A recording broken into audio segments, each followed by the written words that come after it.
Hello everyone and welcome to another of our streams. This time around we are going to explore Plains of Havoc and I have a special guest with me today. Say hi to Conrad. Yeah, Conrad, just tell us about yourself. Alright, so I like lore. I don't know, I had the vacation this summer and I was so not really pissed but impatient with these mysteries, etc. Yeah, I just started trying myself. Let me just kill those white deer because there's so many and I need them for my bestiary. What Cony, Conrad, or s2w, Stewie, wasn't able to tell us yet. He has the entire Reddit, right? The mystery... The researching Tibia, or what was it called again? I named it Solving Tibia. Ah, yeah, Solving Tibia. Yeah, that's the one. Hey, Metru. And also he's behind many popular posts on Reddit. You probably know him by that. The one that caught my attention first was the one about Ankramun and the mysteries behind who exactly are the pharaohs and stuff like that. That was a very good read. And of course, he also wrote way more than that. Yeah, I had a lot of fun writing about this. Yeah, he also put some, the link, I guess, or just the name of the Reddit, right? Oh yeah, I posted the name of the Reddit in the chat. So you're all very welcome to go and check him out. It's really great stuff. So, thank you. Conrad decided to help me today because I don't claim I'm the expert on Plains of Havoc, even though I know quite a lot about free-to-play areas. Plains of Havoc has always been this scary area for me, so I never spent a lot of time in there. So this time the exploration is going to be with Conrad. Yeah. Right, I'm going to grab a lot of food, just in case, and I'm also going to need more potions. Sorry about the delay, guys, but there we go. I still have some life rings. Today I wasn't able to start exactly on time, so there's a slight delay, but we are going to get to it anytime now. Okay, I can see we already have some people in the chat. Hello everyone.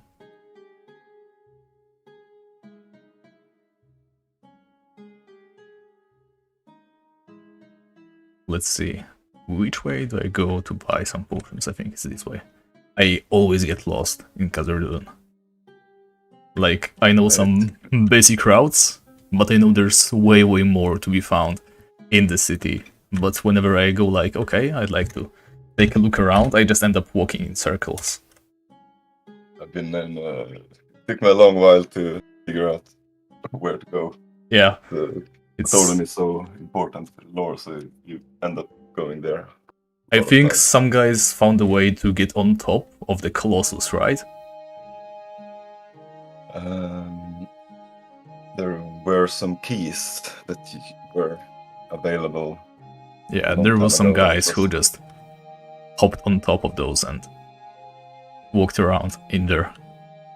Can you still get those keys, or was that like with the rook guard keys just a one-time thing? Supposedly it was public knowledge how to get these keys, but somehow the information was lost. This was written by Nightmare in an interview. Oh, I see. And, so yeah. Can you still get them, or is it just no longer true? I have no idea. They removed that, removed the way to get the keys. They closed the old way, at least. I don't know if they opened a new way or not. Why would they do that, though? Was there any particular reason, or? It might have been in the same way as they removed all the other alpha and beta keys, because they reworked the key system quite a lot during that time. Alright, true. Okay, so we are closing in. I'm going to cut through the desert real quick. If we have enough time, we might see the desert as well, but to be honest, that place, it would require more people and there's a lot of mysteries by itself as well. Yeah, that place is one of my favorite places. Yeah, I was trying to get into that famous Dragon Corridor next to the Spike Sword quest recently. I looked around the map and found a couple of places that might be connected, but there's no way to get in there, so... Yeah, I just lost like 1 hour of my time. Yeah. Every now and then I feel like I should just try it again. I have this like bright idea, but it never turns out any good. Do you write them down? Yeah, I had this one guy, a friend, his name is Dragon Scale Legs. He calls himself that because he has the dragon scale legs on Sakura. Oh. Yeah, and he was also obsessed with that particular mystery, but he was never able to solve it either. Alright guys, we are closing in on the Plains of Havoc. Let me just get rid of some of that black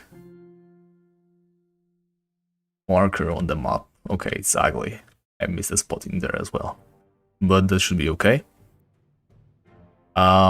So, when we enter the Plains of Havoc, the first thing that we can see, first of all, dried grass, right? It just starts appearing.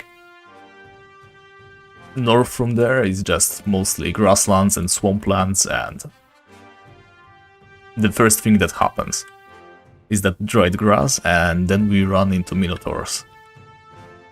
That is actually curious. Is there any reason why the minotaurs are here? Because at first, I always thought that minotaurs were like common enemies, right? You just see them every now and then. But then I realized that every single bunch of minotaurs in Tibia has an explanation to them, more or less. Of course, the minotaurs in Mintwolin, the minotaurs in Rugard, they are also connected to Mintwolin. There's some minotaurs next to the Khazardun area, yes, but those are the outcasts led by the Horned Fox. Basically, every single band of minotaurs, save for a couple, I guess, has a reason to be there. I'm not sure about the Darashan minotaurs, though. And of course, there's those minotaurs, there's a bunch of minotaurs next to the Outlaw camp. Hey, Milo Saking. So, how do you think, Conrad? Is there anything in particular about these minotaurs here, or is it just part of old map making and they wanted minotaurs there? It's a good question because I don't have any great explanation for that, other than there's just a lot of havoc in these plains. True, but it definitely feels like every single band of minotaurs somehow has a purpose. Yeah, of course. Oh, I had no idea there's a passage here. Where does this lead to? Is just a passage to Venor?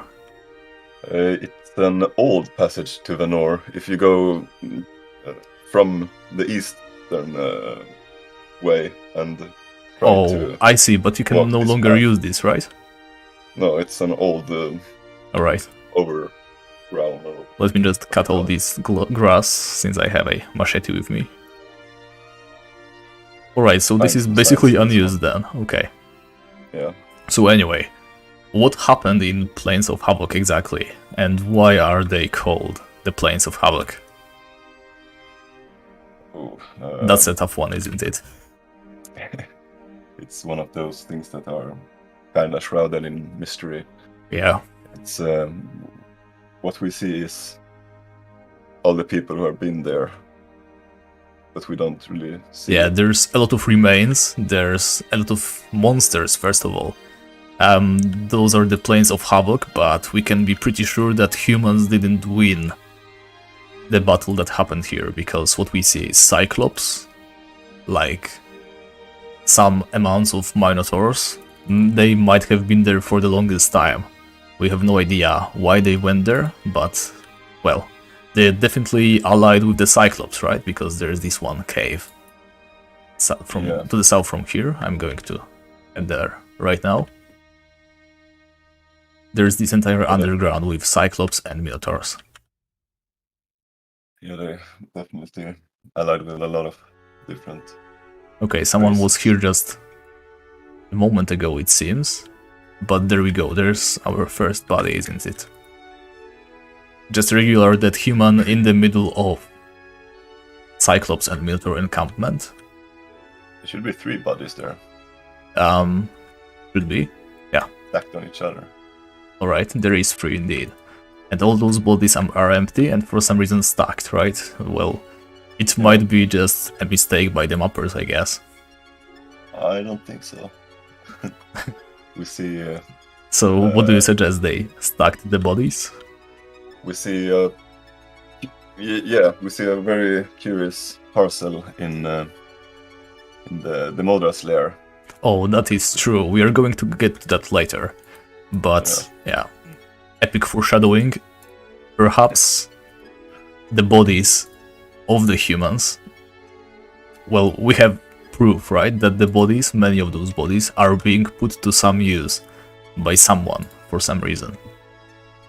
Yeah, it seems like the case. We could theorize that perhaps the entire battle in the Plains of Havoc was simply a means of obtaining bodies by itself. Perhaps that's a goal that very many different races and factions... Oh, there's a battle hammer here, I never knew. Yeah. Yeah, and in one of those, there's stones, right? There's a chest, hole. I'm pretty sure there's a chest with, like, a 200 sword somewhere in here. So as you can see clearly, there's Cyclops. And the Cyclops aren't exactly warriors, right? They are the Smith race. So what I think happens in this particular camp, there's Cyclops making weapons for the Minotaurs. Yep, that's pretty much it. And the Minotaurs are influenced. Okay, we have found a book just now. We're going to read it in just a moment. Let me just get rid of those minnows. And a talon. Here's another chest filled with human bodies. So there is definitely something happening here. Are they just getting rid of them in some way, or is there more to it? We may never know. Both. I think it's both for food and for the same reason that the Bone Lords are collecting human bodies. Empty brown flask and a watch. Do we ever find watches anywhere else but in human areas? Like, do other creatures even use watches, or? Trolls. I found them by trolls, but there are also humans. Okay, and there's 2 more books. So let's start with the book that is actually in a quest chest. Ugly Bone Lord's stolen key. We got from slain human knight. Nicked. Hook it to stinky place. No one will go there for good king of Cyclops. Bone Lord butt and ugly. Too many eyes. Okay, so this looks like Cyclops language, right? I think they speak that way. Minotaurs... Yes, Cyclops that written it. Yeah, Minotaurs can write perfect English. So what do we know from this? Yeah, so Bone Lords have stolen a key that the Cyclops got from slain human knight, right? That's what they meant by nicked. And the Bone Lords have taken the key to a stinky place, and no one will go there for good king of Cyclops? I don't get this part. Me neither. Alright. Well, we will definitely try to find that key then. What else do we have? Another book. How we got mighty Cyclops beat human knights. From above, with club, took all their stuff. Hehehe. Okay, so that's their game plan. They just hit people with clubs. Yeah. Because they are taller. That does make sense. I seem to be good at it. And here we can see Cyclops practicing letters, right? Yeah. It's like Someone taught them. elementary writing. Yeah. Someone taught these Cyclops how to. Yeah, we can guess it's Minotaurs, right? Minotaurs are known for being civilized. No, there's actually a book around here somewhere that explains. Oh, okay, so let's keep looking and hopefully it didn't get Cyclopsed. Okay, there's a lot of barrels. I think these barrels are filled with food. So whatever Milo just said, that Cyclops dinner is the purpose of those dead bodies, I don't think that is the case. Since we have a lot of bread, we got a lot of rolls, even more bread. There's so much food in here. Flour, as you can see, those guys aren't short on food in any way. Where do you get the ham? Oh my god, there's so much. There's fish, more flour, more ham. Yeah, food for days. Not even kidding. Okay, I have found a book. I'll just get rid of one of the hams. I guess. Where's the book? There we go. So what does this book say? Diary of Hengis Wolfson. I can only hope I can escape the Cyclops someday. For now, I have occupied their chief with an attempt to learn to read and write. But for how long? I am so desperate. What a foolish idea to travel here to search the famous treasures of this ancient knightly order. I wish I had never heard about it. I wish I had never sung that song. No clue how many unfortunate souls I have lured to death with. Alright, so what happens here, this entire scenario, is more like the current happenings of Plains of Havoc, right? Yeah. Whatever happened there, we do not yet really know. But we can for sure say that people know that there used to be some ancient knightly order, and they have fallen in the battle, and they have left behind some treasure. That's what humans know. Now, what's the purpose of those guys? They are capturing humans who come here lured by the treasure, I guess. I guess they're. All of these are some way made by someone. Something. Yeah, I mean, the Cyclops, alright, let's just assume that they live here. Why would they collect human bodies and yet have enough autonomy to keep prisoners like that guy who started teaching the Cyclops how to write and read? That part, the fact that they kept a prisoner for some time, just doesn't make sense. If they are working for someone and collecting those bodies for some reason other than, well, no reason. And is this Minotaurs are smart. this orc, right? It's a prisoner, right? Yep, must be. Because he's behind those rocks and there is this weird mechanism. It's weird, but they are keeping orc prisoners alive. They have kept a human for some amount of time, but no longer. And they aren't collecting orc bodies, they are collecting human bodies. There are recipes in a Kundaf Desert Dungeon that involves orc teeth, I think. There are parts of orcs that are needed in certain Okay, I see. potions. Do you think that orc teeth regrow once they're like knocked away, and that is why they keep only one? I have no idea. Okay, and here's like the scorpion pit. Yeah. There's a bunch of orcs and humans as well. Yeah. And also a wolf, in fact. So I guess it's multi-purpose, like we see way more human bodies that are being kept for some reason. This scorpion pit doesn't make much sense to me, to be honest. Are they collecting the bodies, or? Maybe they're throwing them down for their fate. Let the scorpions handle them. I don't know. Maybe they just have enough human bodies to keep prisoners as well as feed the scorpions or something. Yeah. And maybe they need the scorpions for something else as well. Alright. There's a bunch of rats. Let's just clear this area so that we can make sure we don't miss anything. And there we go. Even more corpses. How many is this going to be? A bunch, I presume. You know, that snake lotion could probably be similar to scorpion lotion. Perhaps. Though scorpion lotion doesn't sound half funny, in my opinion. Yeah, but here we have another huge collection of corpses. And we know that there's some bone lords, right? The Cyclops are speaking about ugly bone lords. We know that they aren't working together, since the chief, who could write, yes, he wrote that bone lords are bad and ugly and have too many eyes. So they are definitely not collecting those bodies for the bone lords,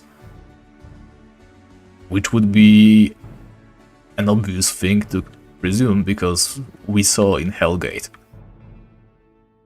that there are so many bodies in Hellgate being used for whatever reason.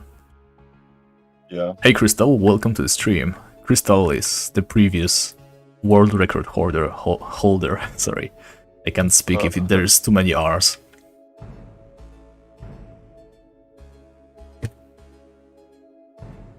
Alright, so that's about it for the Cyclops camp, I think. At least for now. Maybe we can see some more leads. Some important, some curious things from there is that Frodo, if you write Hengis Wolfson to him, he responds to that. If you write what to him? Hengis Wolfson, the name of the guy. Oh, this guy, right? Yeah. And what does he say to that? He starts. You can persuade him to sing a song, and it's a song from this Nightmare Nights about the existence of Excalibur. Oh, I see. And actually, also mentions that Hengis Wolfson was a bard. Oh, alright, so maybe I'll try to Google it so that we can read the whole thing, because I won't be coming back to Frodo just to confirm this, but I'd like to get that. Sure. So let's see. Tibia Wiki, Frodo. One more thing quickly is that the key that the Bone Lords stole, it can be found. And it's a crystal key, one of 2 crystal keys in Tibia. Let's see. Okay, yeah, so we can say Hengis Wolfson, and Frodo says, "He is a great bard. He often graced my hut with his presence, songs and rhymes. I wonder what happened to him lately." If we say Cyclops killed him, he says, "Oh, by the gods, what do you say happened to him?" And then again, Cyclops killed him, and he says, "That's horrible, I am in grief, I will never hear his songs again. I will even miss that strange rhyme he was obsessed with." If we ask him for the strange rhyme, he says, he recitated it that often that I learned it by heart myself. I would recitate it, but I am not skilled in that kind of things. Recitate it. If you insist, but I am so awful. I will stop now and then and wait, so you can tell if I should proceed, okay? Okay, so if we just ask him to recitate the whole thing, I won't be talking for the player and Frodo as well. Here's the entire rhyme. It goes like this. And when the dead feast at midnight, the ancient enemy will no longer guard the place of his unlucky heir, and the living will walk the paths of the old way. Death awaits the greedy and the brave alike, and many will be mourned until the long-lost treasure is unearthed. That's all, he recitated it when he was in one of his melancholy moods. Alright. Interesting stuff. Yeah, so that confirms that he came here looking for some treasure. He was a bard, definitely, and, well, he was trying to find something in the Plains of Havoc. He was obsessed with some old song that we do not know the origin of. Alright, also so find yeah. giant smith's hammer and talon in that Minotaur Hengis Wolfson camp. True. So can we assume that these items used to belong to Hengis? The Cyclops have never used those items before. We can only find them where Hengis has been.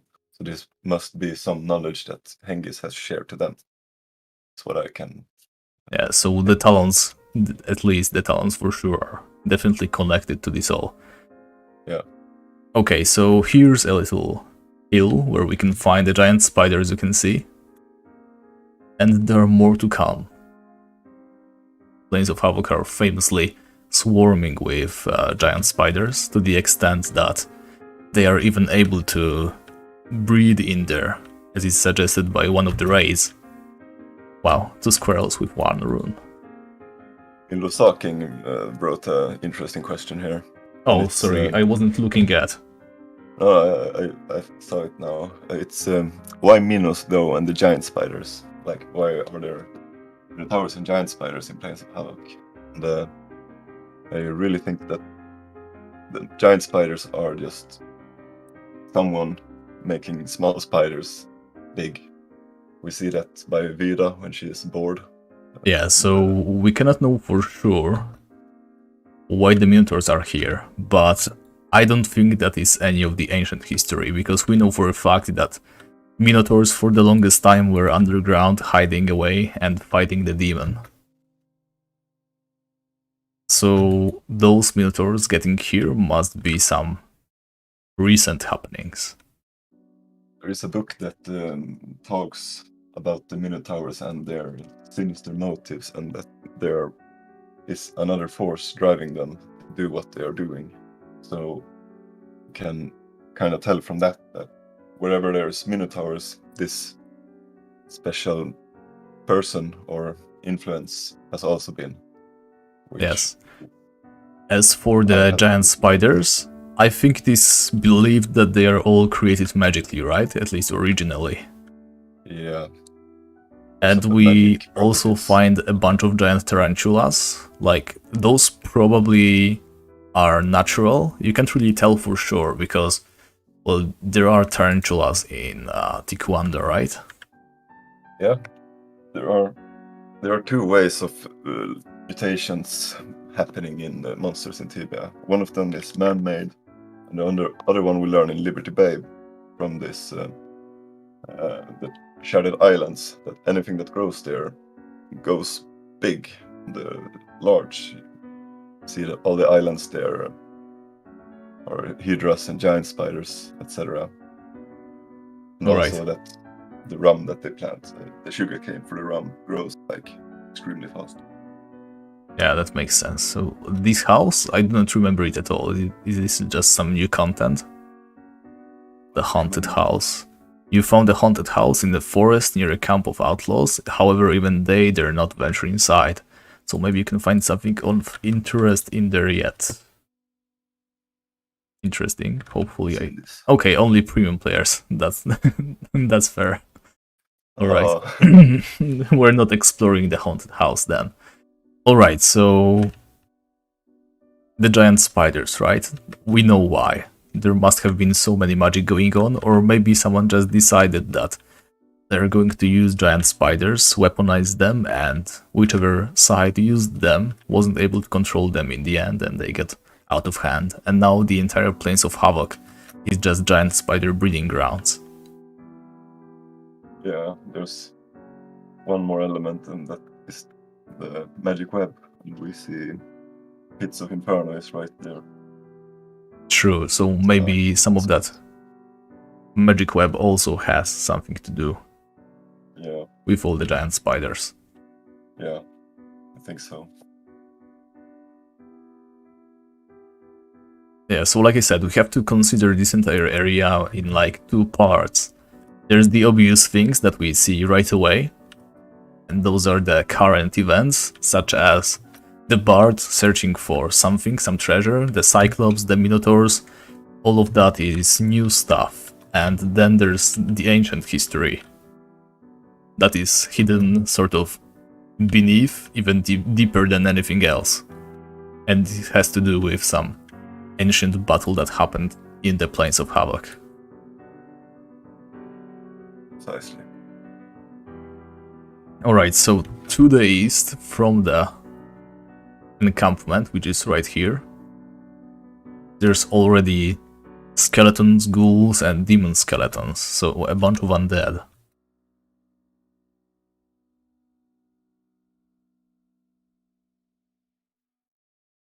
And I think I see orcs as well.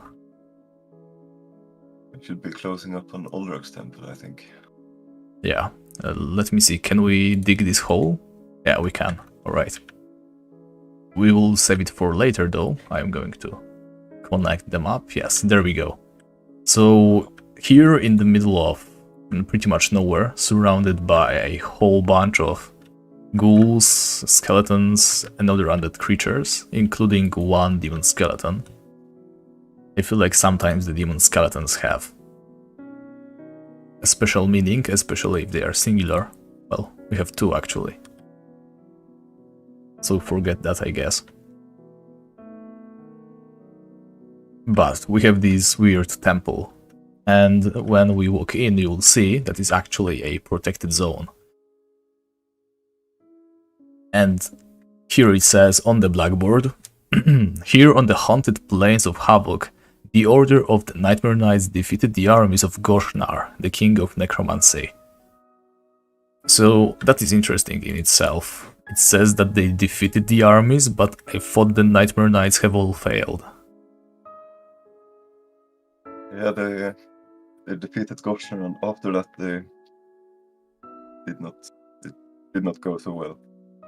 Alright, so they were able to defeat Goshnar, but whatever happened after that, right? Because their ultimate demise. That's when Boyu and death. Alright. Things started. And we here have a monk named Oldrak. Welcome Skogul the Ironclad. Only rarely I can welcome visitors these days. Let's ask about those visitors. I guard this humble temple, which is a monument of the Order of the Nightmare Knights. And who are those Nightmare Knights? This ancient order was created by a circle of wise humans who were called the Dreamers. The order became extinct a long time ago. Alright, so maybe we can get some more info from Oldrak. Dreamers. They learned the ancient art of dreamwalking from some friendly elves. Alright, we knew that much before. What is dreamwalking then? Well, the elvish dreamwalkers experienced bright and happy dreams. The humans, strangely, had dreams about dark omens. They dreamt of doom, destruction, talked to dead and tormented souls, and gained unwanted insight into the schemes of darkness. They figured out how to interpret their dark dreams, and so were able to foresee the plans of the dark gods and their minions.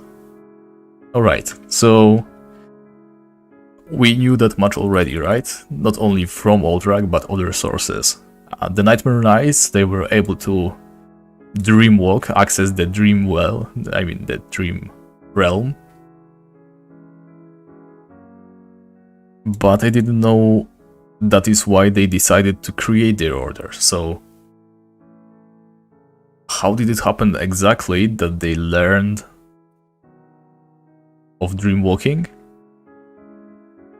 Interesting here that this the ancient order was created by a circle of wise humans. Yeah, there was a bunch of humans, and they got some friendly elves who learned to teach them how to dreamwalk, and only after that they became the Nightmare Knights, because they were able to foresee some unfortunate events in the future. But if that is the case, why would the elves teach humans how to dreamwalk in the first place? Humans knew something about the magic web that the elves did not. The elves knew stuff that the humans didn't, and they wanted to kind of exchange. But wasn't all the knowledge about the magic web held by the warlocks at the time?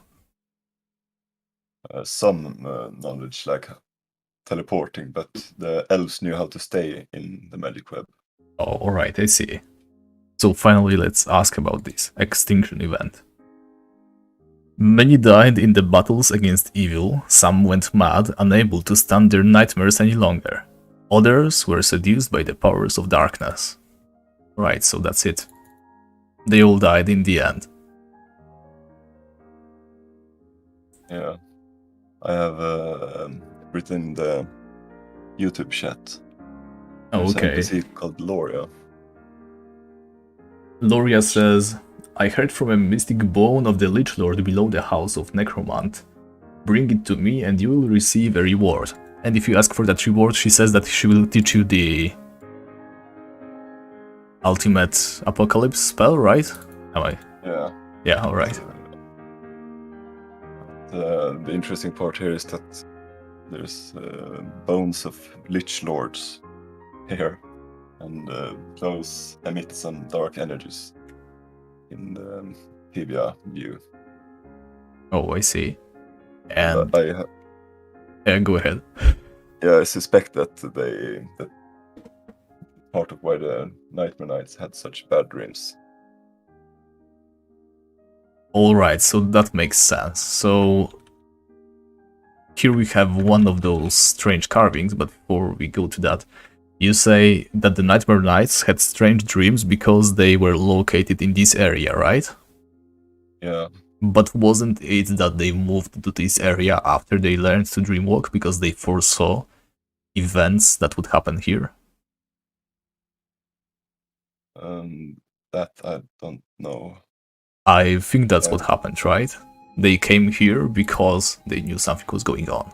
So they founded their order here, right here, because they were able to be prepared for whatever was to come. Yeah, that makes sense. I've seen Medic write that they came here by grant of the king in Thais. Alright. I'm a bit unsure. Yeah, so that part is still just a theory then. But I haven't looked to it. Alright. And also we have those two demon skeletons, so it's not like with banshees, it doesn't always mean, I mean not every single demon skeleton is something special, but I found they usually only appear in certain places, points of interest. Like we have the one demon skeleton near, in the kingdom of Cormorak, where the king himself was buried, right? Yeah. We can presume one in White Flower Temple also. Yeah, and there's also that one area in Hellgate, the one with all those human bodies with rare items laying next to their bodies. Oh yeah, yeah. And there's like a demon skeleton for every single one, and also a bunch of ghouls. Yeah, that's interesting. Alright, so here we have for king and country, we honor virtue, we will protect the plane, we will protect maybe this place. So that there's two dots, so we don't know what that means. He will never return. Okay, we will protect this place so that he will never return. There we go. I think that's it.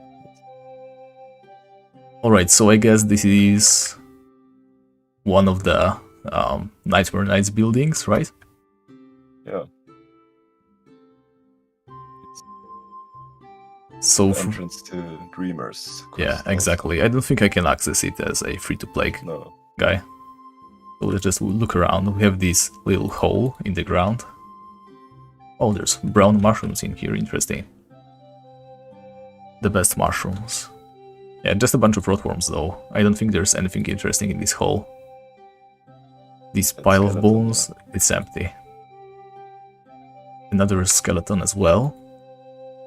but empty as well, and nothing under him. That skeleton is a sign of a dwarf. That's pretty interesting. Oh yeah, the piles of bones, right? They usually mean dwarves. Yeah.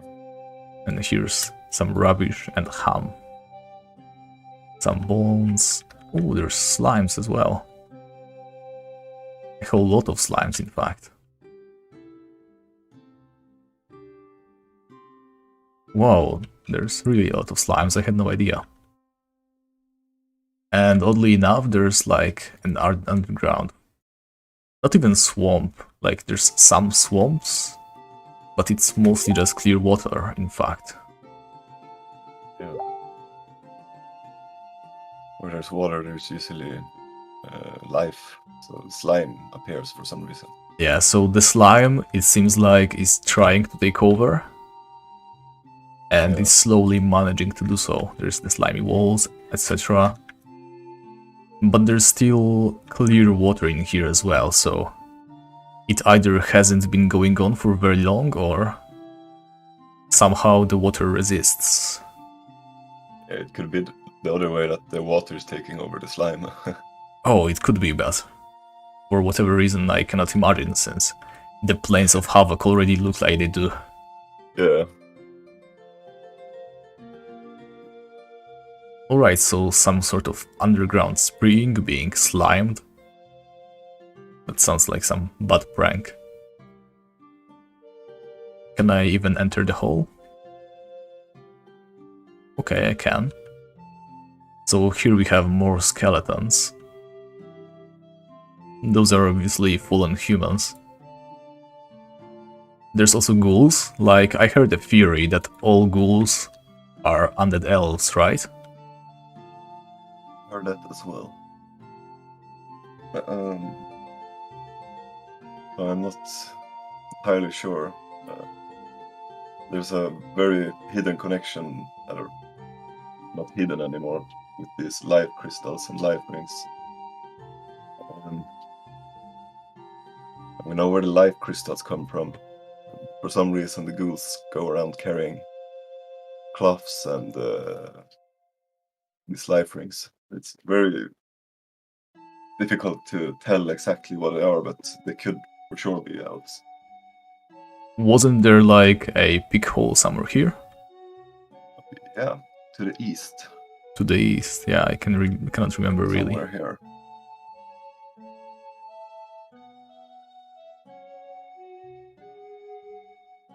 Was it on like a stone tile or the dirt? I think it should be southwest of you. Southwest. Yeah, a bit more west, like there. I'm just going to check every single tile.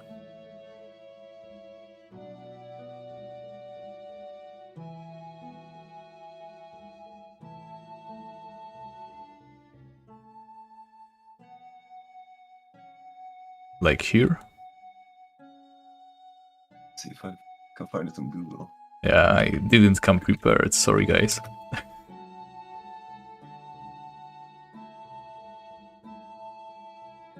See.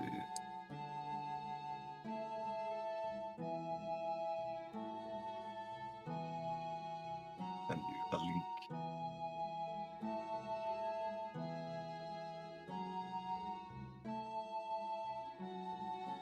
Let's see.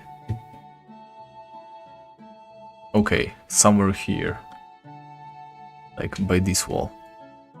Okay, I'm pretty sure I tried this spot like in the very first place, but that's alright. Maybe I wasn't just pressing too fast. Alright, we have a dead human here with a vial on him, and inside him is a very heavy backpack. So I'm going to say goodbye to some of those hams. There we go. The backpack filled with chain legs, chain helmet, longsword, and another book. I am doomed. I know that Hugo lurks somewhere in the bushes in the north. I won't survive his deadly breath, which would kill even the mightiest warrior. I have no clue how to trick the infamous Hugo, but there has to be a way. Perhaps alchemy is the key to success. I will mix these two potions I bought from the traveling dwarf. We'll see what is going to happen. Excuse me. Perhaps it makes me invulnerable to the deadly breath.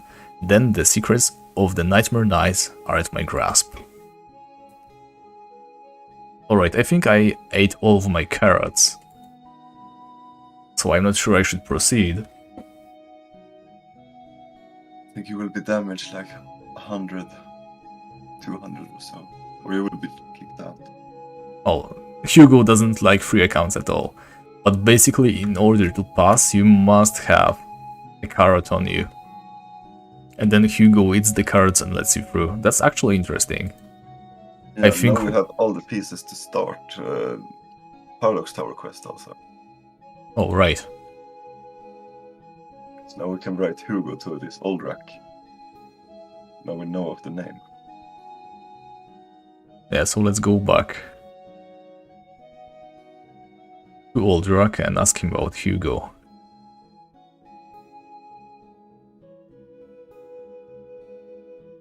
Ah, the curse of the Plains of Havoc, the hidden beast, the unbeatable foe.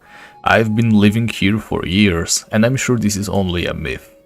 Well, it is not, because literally south of here, I mean, more or less underneath you, there he is. We never see Hugo himself, do we though? I think you can write myth to him to continue this. Oh, alright, dialogue. alright, I try again. It's a bit hidden.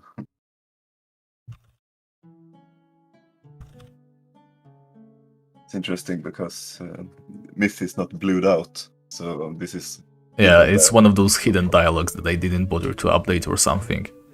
There are many tales about the fearsome Hugo. It's said it's an abnormality accidentally created by Yeni the Gentle. It's half demon, half something else, and people say it's still alive after all these years. Who's Yeni though? Can we ask that?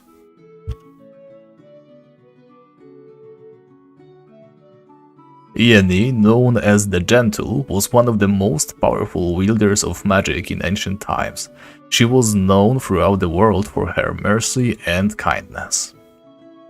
And yet she created a half demon, half something? Yeah, sure. I don't think gentle people create demons by accident. I don't think Yenny the Gentle made Demon Bun either. Alright, so lore-wise, what is Hugo? Because, yeah, we can't access the Dreamer's quest, so we won't be doing that right now. But we can still talk about it a little bit. We know that they were able to trap Hugo, right? Yes. There is a story you can... from the NPC in Whiteflower Temple, Edwir. It tells us how they trapped Hugo with Move Earth spell. Alright, so that place we see in there is the place where Hugo is currently trapped, right? Yeah. So even though the Nightmare Nights are no more, Hugo is still in there. Well, to some extent he has been able to, well, maybe not get out, but regain some of his freedom, because he is able to damage us if we don't have a carrot and try to walk by him. Yeah, and in the lore, this is explained that the Nightmare Knights made this Hugo. They built a test around Hugo to become a Nightmare Knight. And that's one of the first things we do.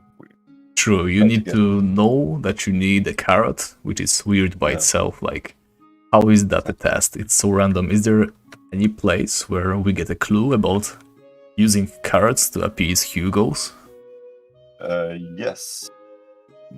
This is by getting more information about Jenny the Gentle from the Paradox Tower questline.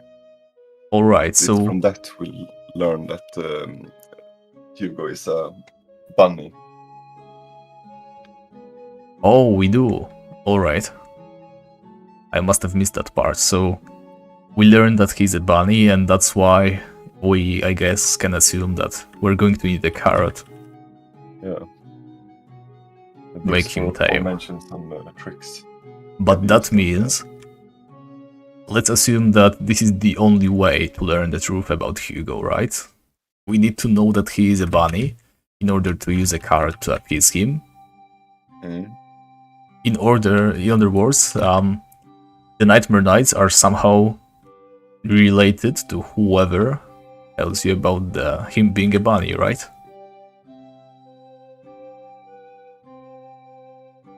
Surely that isn't common knowledge. Even Oldrak, who literally stands on top of Hugo's lair, doesn't know what he is exactly. That's right. There are very few that know it's a bunny. One of those are the Mad Mage. And Yeah, hey Eric. Very glad you could join us. We're doing another exploration this time around. there's one other NPC that knows it's a bunny. There could be more, but... Alright, so what does that tell us? To become a Nightmare Knight, basically, you either need to have the knowledge yourself, or know the proper people, I guess. Yeah. It's part of the test, so it surely has to have some sort of a purpose. Probably when there were lots of Nightmare Knights, the order were big. People knew it was common knowledge that it was Hugo the Demon Bunny. Perhaps, but we cannot know that for sure. No, I can only speculate. And now, since there is no one here to tell you that it's a Demon Bunny, we have to find it out in a obscure way. I'm just speculating, but yeah. Yeah, because we know that there weren't enough people passing the test. And we see that one guy who tried some sort of... His body is fresh, by the way, right? He tried... the guy who wrote this notebook about trying the weird potion. Yeah. His body is rather fresh, so he's pretty much like us, isn't he? In that he's trying to piece everything back together based on what he sees, so he wasn't one of the ancient knights. Knew the name, though. Knew the name. Wasn't able to come up with the bunny thing. Exactly. Alright, so what is this magic force field? This is... If you play as a druid, you will be... Oh, right. You go to that place where the Fernfang spawns. Yeah, Mists of Isle. Isle of Mists. Oh, that's the name, right. Yeah. I have a quite funny theory about Hugo and the Isle of Mist and how it ended up in this place where it is now. Go ahead, I bet we're all interested. Sure. In Ankrahamn, there is a story about a mighty beast that lived there for a long, long time and killed everyone and was extremely strong and no one could beat it. And then, for some reason, we can't find this beast. They call it the Hyena King.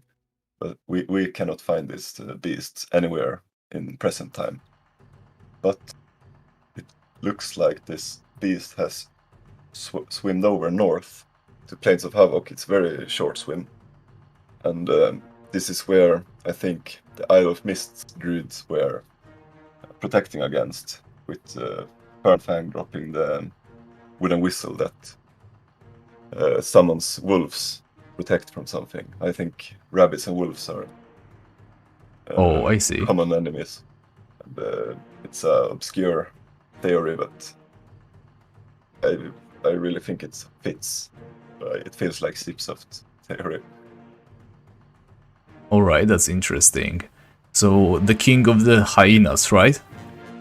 Yeah, the humans called it the Hyena King, the old humans. So, the only creature that I know of that can summon hyenas is Apprentice Shank from Rugard. That's true. So maybe that's just some obscure Minotaur knowledge, and the Hyena King was a Minotaur? I can send you the book. It's very interesting. You will see exactly what I'm talking about. Alright, that would be great. Yeah. Got Legends of Kalabal. It's found in the Jin's fortress. Find it for you.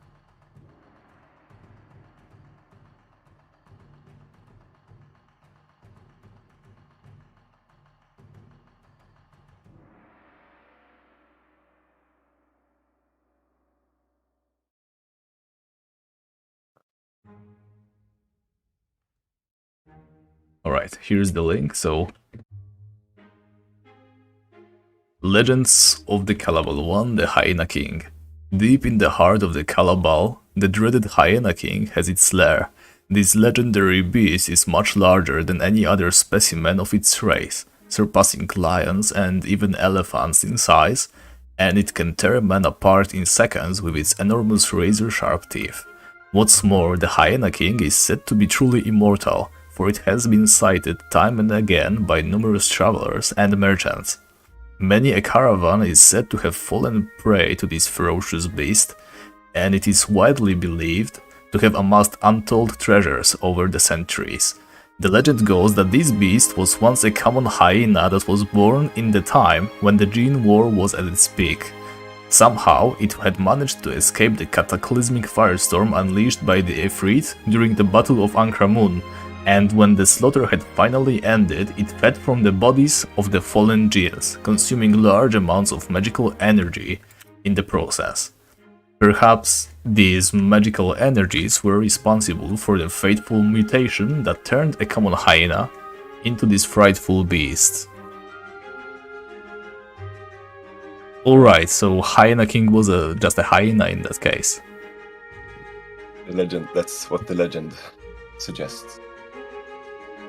And more foreshadowing that it would be a bunny is that before Kalabal was scorched, I don't think there were hyenas there. I think it was a lush garden, so there were probably bunnies there and not hyenas.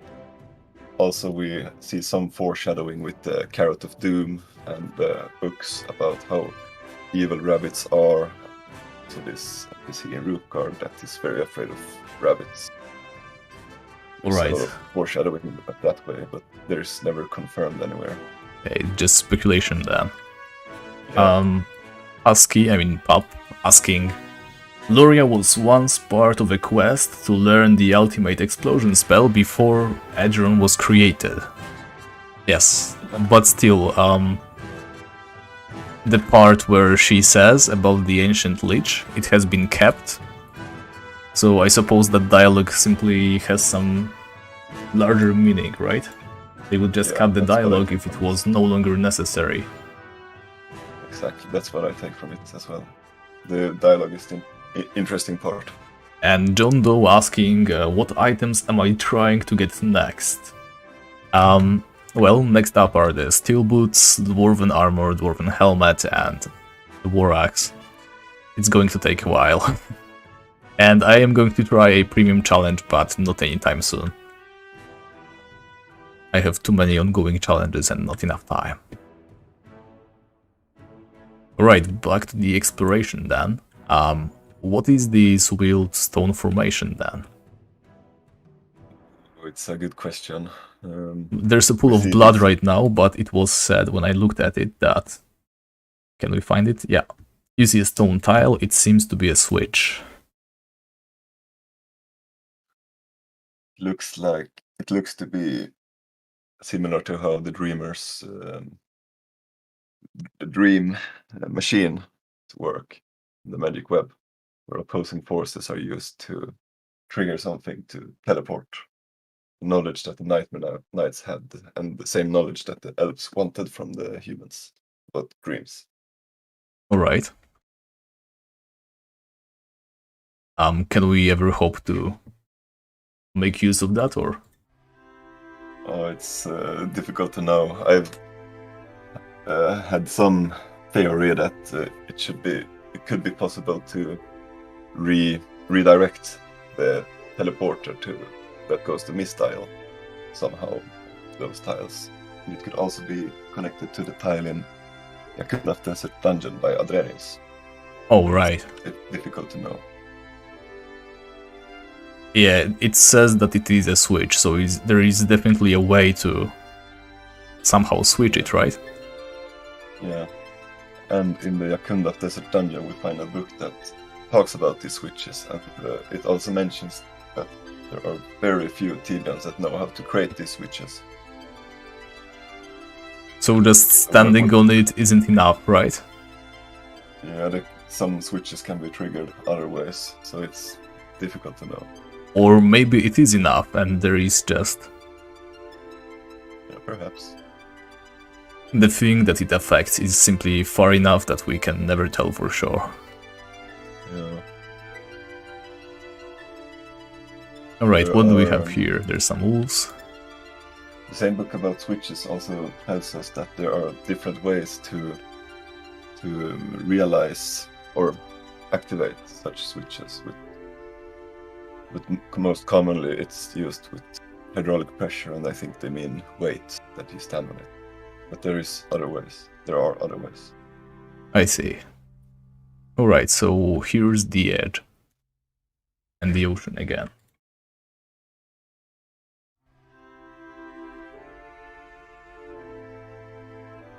Sorry, reading the chat again. John Doe, I don't think I would like to do a fist fighting challenge. It's just very time consuming, and it pretty much is about playing the game normally, but you only use a weapon that has 7 base attack. It's not very fun. Alright, so this is the Tower of Nightwatch, right? This is the place that you can access. Yeah. If you finish the quest. And in here, I think you find the Holy Tibble, right? Yeah. I didn't bring any parcels with me, I'm afraid, so we won't be getting the Tibble right now, but the Tibble is necessary for Pits of Inferno, right? Yes. There we use it to teleport through those strange tiles, using those strange tiles, strange carvings. Alright, there's some energy-filled holes in the ground. Interesting, but we're going to get to that later. There's small giant spiders to be killed. They respawn really fast. Have they always been on such a small timer? I don't know. I think Zipsoft made some changes on global spawn timers. Oh my god, another one.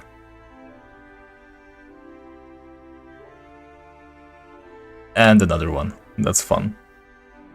Firebomb! Oh yeah, the old firebomb trick. Yeah. You used to be able to shoot the giant spiders and they wouldn't move. Yeah, I mean every single creature you could trap like this. Yeah. Just get them in the middle of the bomb and they would stand still, let you kill them. It's a good thing that they no longer do that.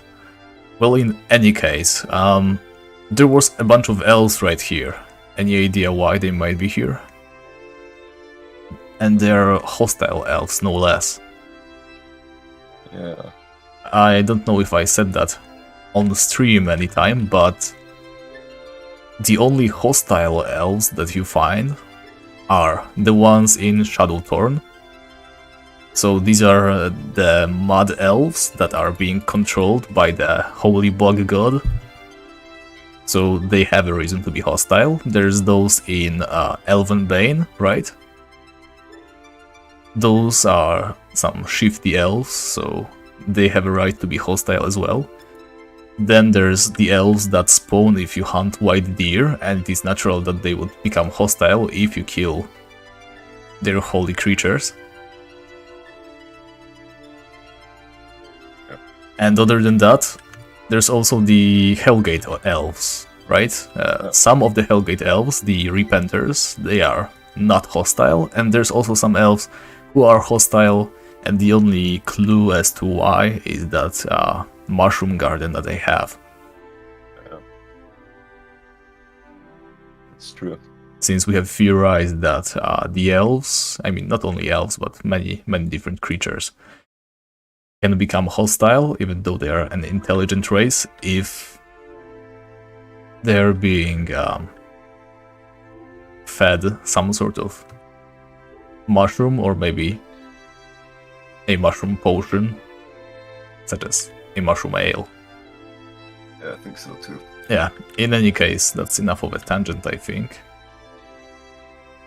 If you're interested in any of those far-reaching theories, you should definitely check out Cony's Reddit. There's a lot of stuff written in there that we won't be able to tell you about in the stream right now. So much to Yeah, go through. it's just hours of reading, let alone talking. Sure. Alright, so what else is there to see? Is there anything to the north from here? I think it's just giant spiders, this entire area, right? Yeah, like this one. So I'm going to go straight south right now.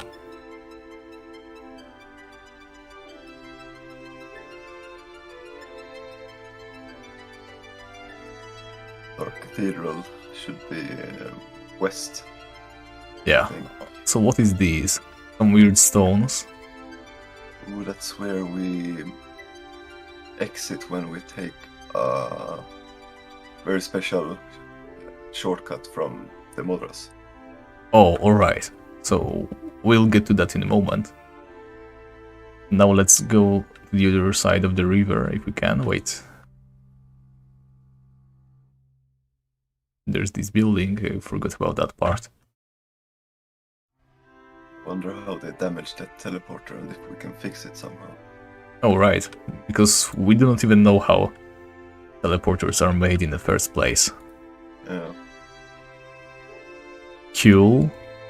Con. Is that me? Yeah, I was just about to say. K. Del Luigi.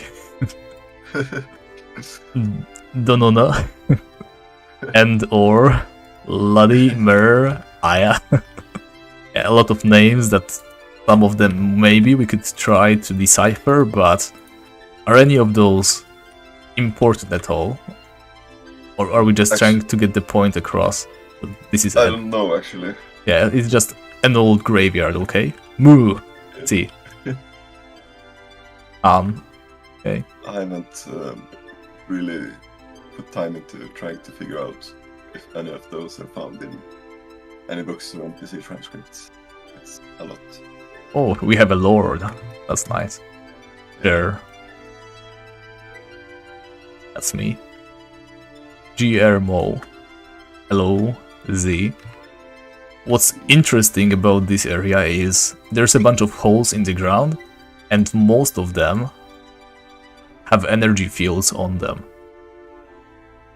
So it feels like the undead have been rising from their tombs, right?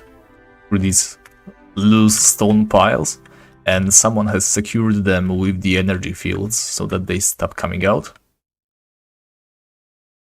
Yeah, perhaps. That's the feeling I always got when I saw this place, that it's just basically some sort of a precaution so that the dead stop rising, but we also see a bunch of undead just strolling around, of course. Joda. Hey.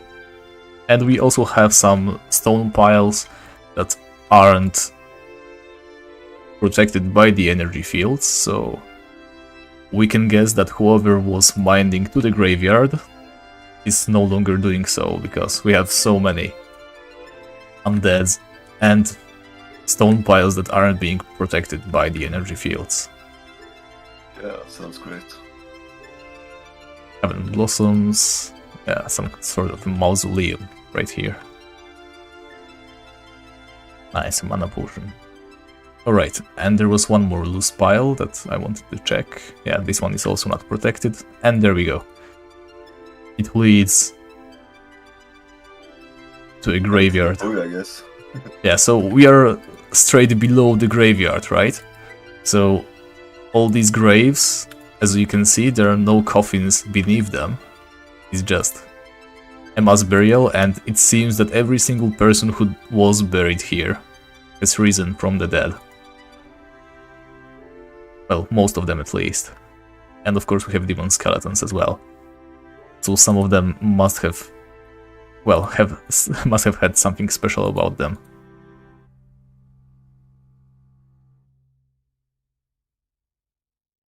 I always thought that only like evil people become demon skeletons after they die.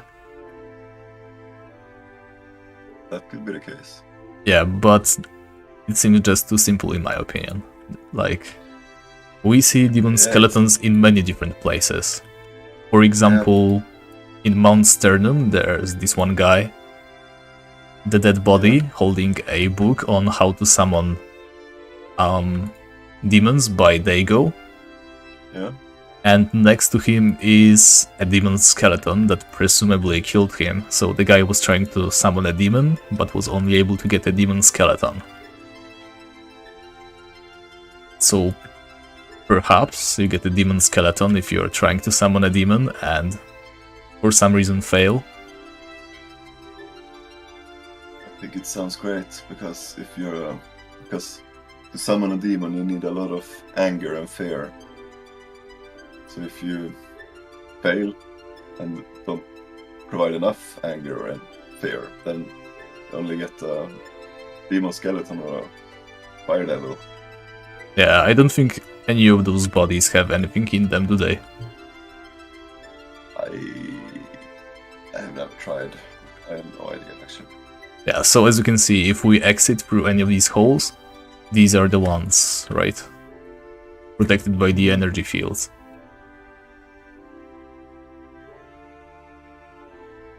So that pretty much rules my sort of theory, I guess.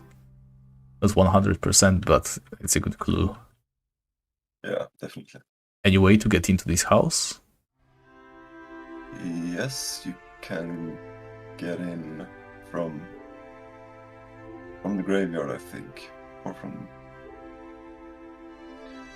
This one is locked, so we can go through the door. So maybe if we go through the underground. You can get in from the underground and north. Doesn't that just... Oh, there's also slime water. Can you rope up? Okay, there we go. Yeah, we are inside. And there's also some fresh bodies. Oh, would you look at that? This guy also has stuff inside. Spellbook, blank rune, and empty potion vial. As well as pretty much Rookguard equipment, right? So it must be some rookie mage who for some reason went here searching for whatever. A brown flask of blood, fishing rod, and a rolling pin. It's an interesting assortment of things. All that in a kitchen for some reason. Here we have a lot of banana skins. Some wood and rubbish. Bananas. Yeah, bananas are huge, aren't they? Yeah, they hint at it everywhere, but it's such a in-your-face hint that you don't understand how important it seems. Yeah, do you know how important it is? Oh, well, it's used in the banana chocolate shake that's used for love. Spectulus uses them in his experiments. He uses banana skin everywhere, and it's even used in several potions. Yeah, it's a very interesting thing, those bananas. True. Alright, we have another book with lore right here, so let's get to it. I can't figure out how to reanimate dragons and other monsters yet. I am sure the secret was hidden by this ancient knightly order after they defeated Koshnar. I am also sure that the thing called Necromant's Nectar is crucial to find the secret entrance to the pits of Inferno. And what is the meaning of the phrase "feed those in need", which I discovered in the ancient scrolls of my former master, before he hid them from me? I have to find them or figure out the secret on my own. I will never share my secrets and the success with the Brotherhood. But now that the summoning of Urgif went wrong, I have to spend too much time in fighting back the undead that are out of control. But now, after all I did already to become the new Necromant King, I can't give up, and I will not. Never. The secrets of death will be mine. Alright, so that pretty much explains what happened in this area. The guy was part of the Brotherhood of Bones. He was kicked out from the order for whatever reason. And he tried to summon this... what's his name? Urgif. It went wrong and he only caused all the undead from this graveyard right here to continue raising. He tried to stop them with energy fields but was unable to, and the body we found downstairs is likely his. Could be him. And also it's interesting that he was trying to reanimate dragons. True. And apparently, the Nightmare Knights knew how to reanimate dragons, right? Yes. They learned that from someone, the elf.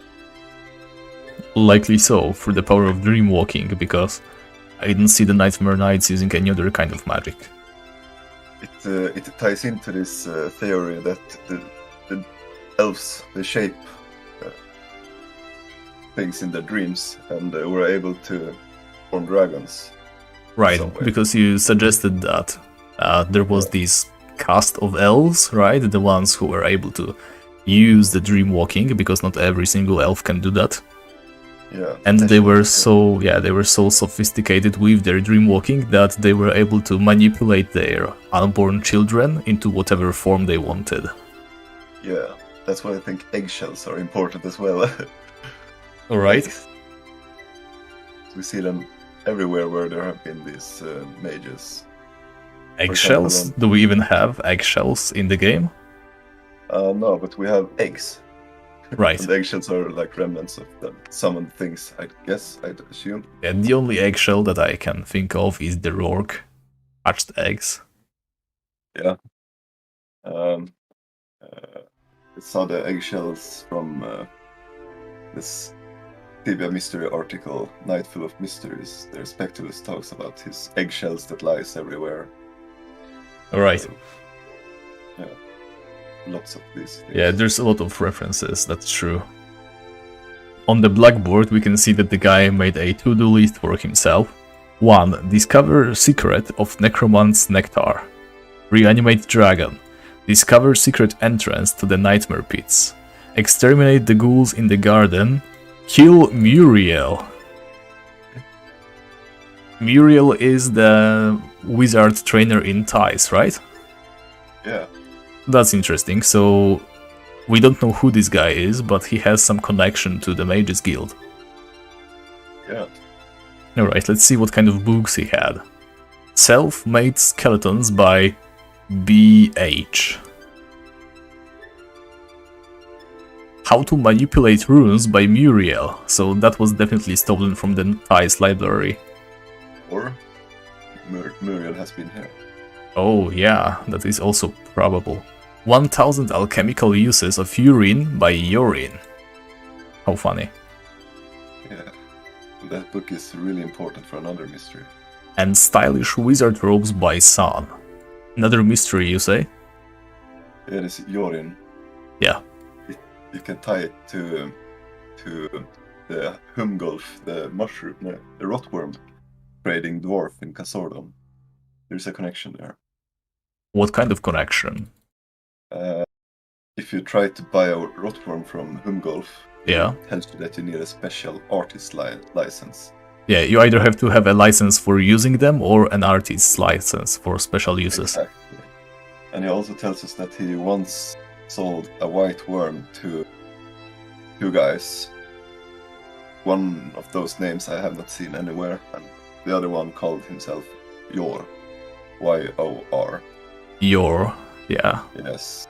And these white worms, we know that small regular worms are made into rotworms, and small white worms, we find white pale, for example, which we find under Edron Academy, Godworm Caves. Yeah. We find it in Liberty Bay, we find Eritrea, and then we also find these drill worms by the lot. Right, the drill worms are famously quite pale. Yeah. Yeah, There is some that is mystery here. interesting. Yeah, Right, for sure. more books though. That's a nice book. The Astral Shapers are an extinct race that is mentioned in several texts of other races that also existed back then. Usually they are referred to as greedy imbuers, which suggests that the other races harbored no love for them. Yet their skills in charging items with some magical energy must have been of some value to the others. It seems they prospered for a while selling their craft. At some point though, the other races decided to take what they needed by force and thereby destroyed the entire race. Some texts hint that the Shapers preferred to sacrifice themselves and to detonate their forges, rather than letting them fall into the hands of others. Other forges were destroyed when trying to leave their secrets. Again, others were dismantled by Shapers in order to protect them from the wrong hands. Some were simply stolen, only to learn that all but the simplest of them had stopped working. As for the Astral Shapers, they were used by their captors as some kind of magical truffle pig for a while.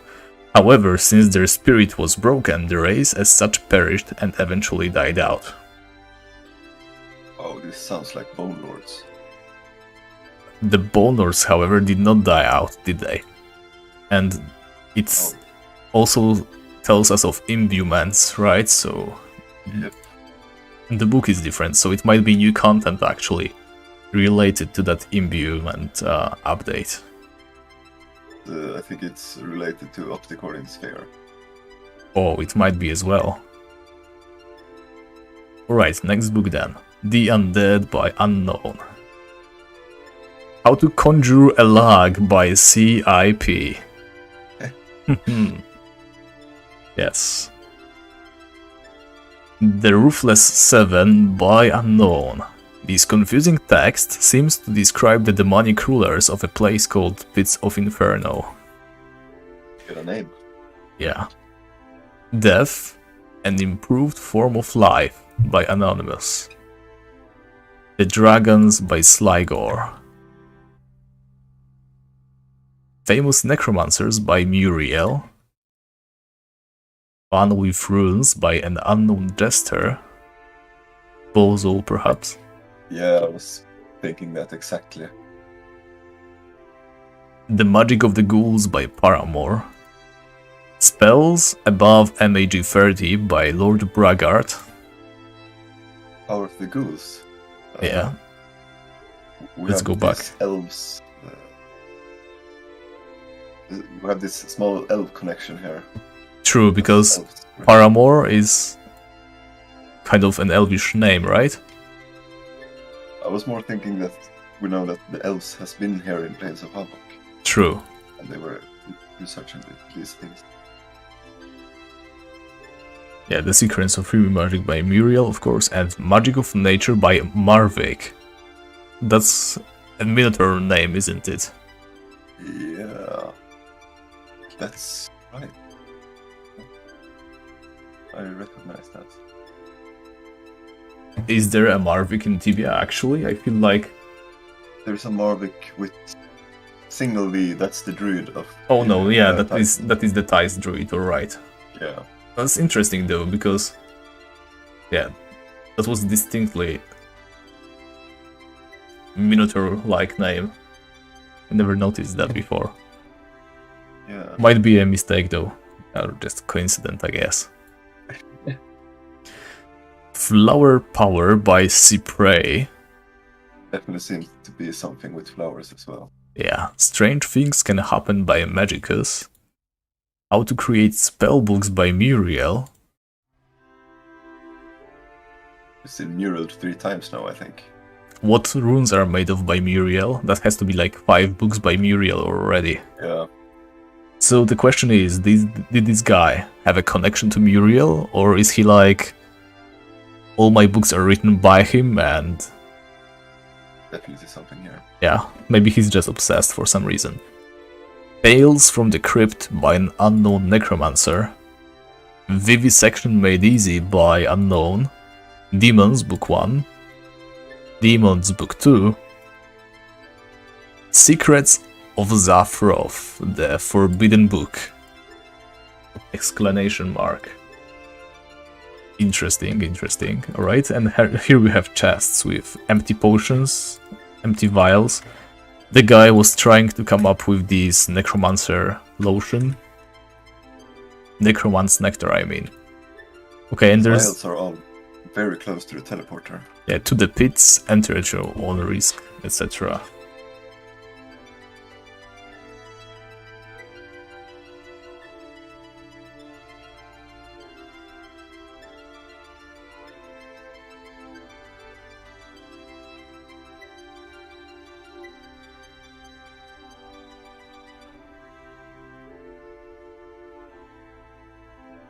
Sorry about that, got another sudden guest in my room. Alright, so what we can tell from here? This guy, right? It has to be him. He was trying to run away through this locked door. That guy seems rather weak. Yeah, he was trying to run away through the teleporter. He didn't have the key on him, because the door is locked, as we can see. Did he lose the key? Is it somewhere in this house? I think this looks like the guy, similar case to the guy we saw by Hugo. Like a newbie explorer that just went in here and died. Well, is he really? Because we can assume he's the guy who lived in this house, right? I don't think so, because he was not wearing any mage armor. But he did have a spellbook on him. If you take a look, in this backpack right here, there's a spellbook, a blank rune, and an empty vial. That's right. So, well, it doesn't have to necessarily point to the guy. But the way I see it, I'd say it is the guy who was doing some research in here. He casted this spell that raised all those undeads by accident. He was trying to keep them out. As you can see, the main door is locked. There's energy fields on the floor and in the graveyard to bar the entrance of the undeads. But they have made their way straight into the house through this hole and got him unprepared. He was trying to run away through this door, through the magic force field that, well, got damaged and doesn't work. But he was going to risk it, but he didn't have the key, so he died. And also there's literally the teleporter to the pits in his house. Could be the case.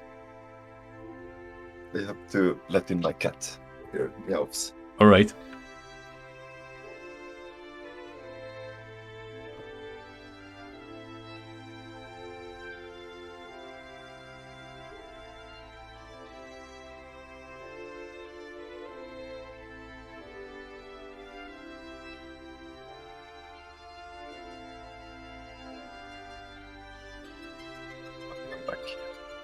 Nice. I think there was one thing we missed in that house. There should be a key we can find in it. Oh, there should be a key, alright. Any ideas where exactly? Yeah, on the second floor. In the floorboards. In the floorboards, alright. So let us make our way back inside. Yeah, I thought so. I thought there should be a key, but...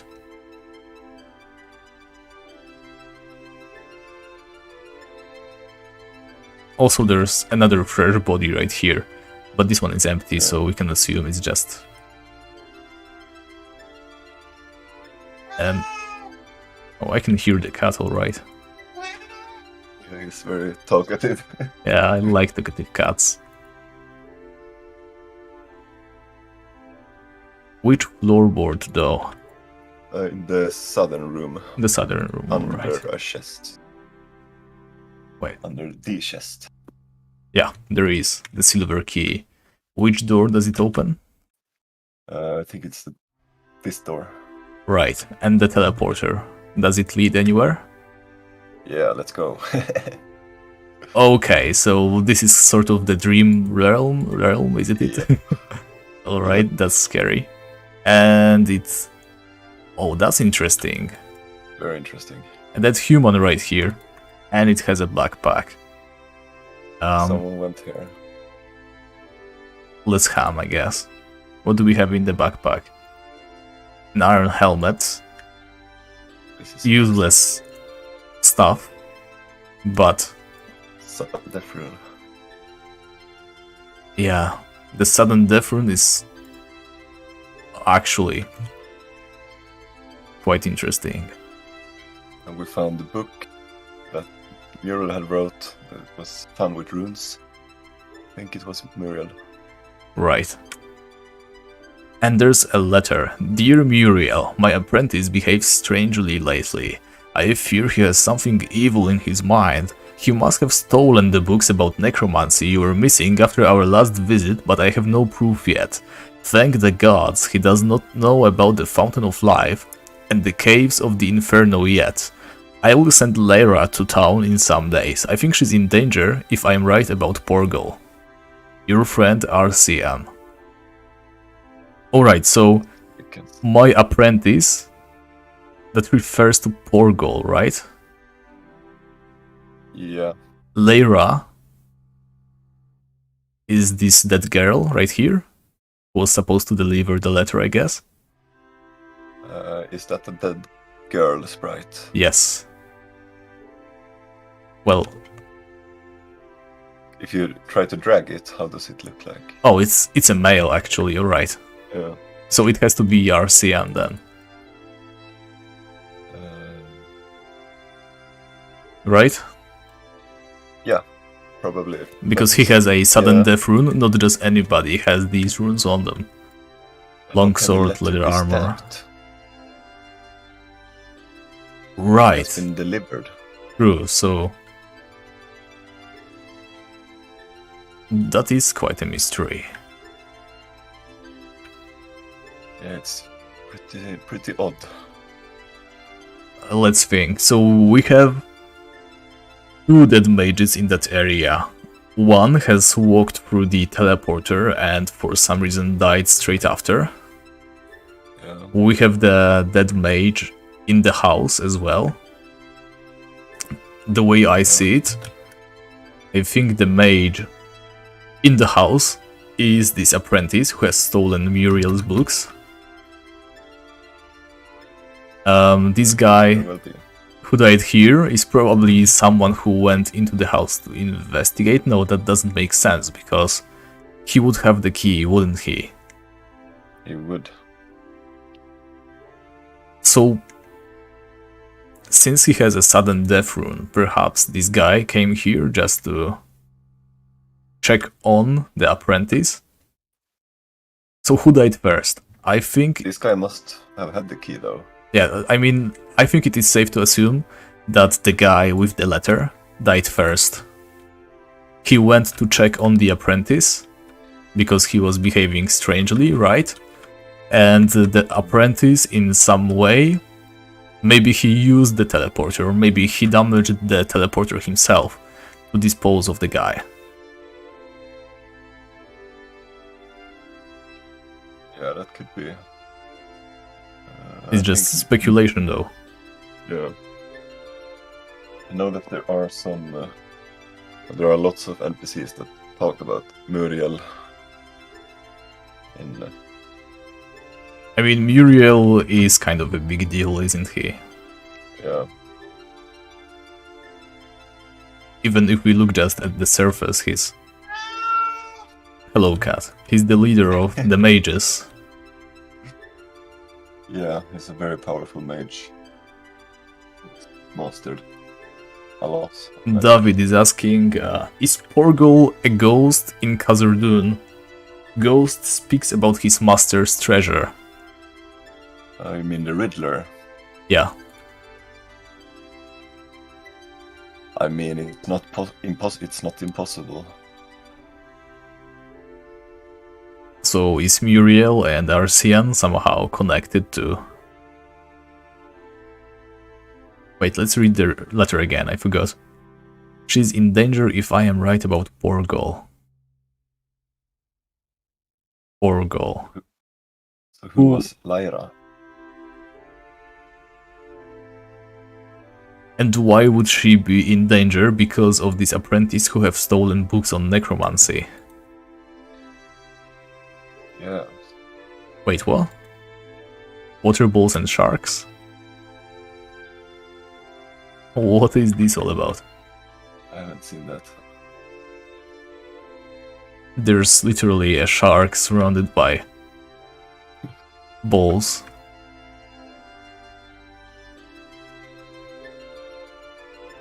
Quaint. Even more sharks and a paddle? We can't pick it up though. Oh, we can swim in here. What? Wait, what? What is this? No idea. But maybe it's part of this new Pirate's Tale quest. Interesting, so I keep losing 200 HP whenever I go through. And sharps keep getting me. Do I have to be very quick or? I think you have to take the right. Or maybe I have to like... Oh, I see. Ooh. Alright. Okay.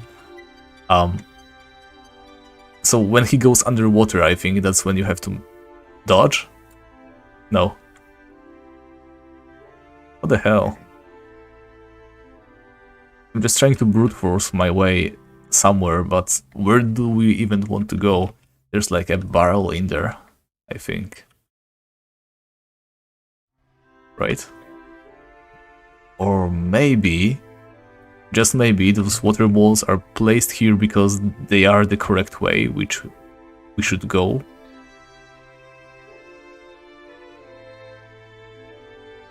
No, that's not a safe path. That is not a safe path either. Okay, I don't know.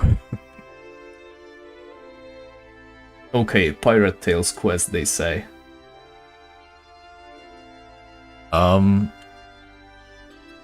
Can we even do the Pirates quest if we are free to play?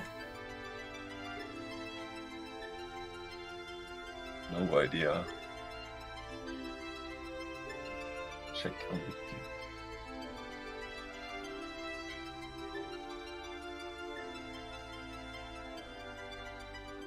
Let me just kill the giant spider and I'm going to try again.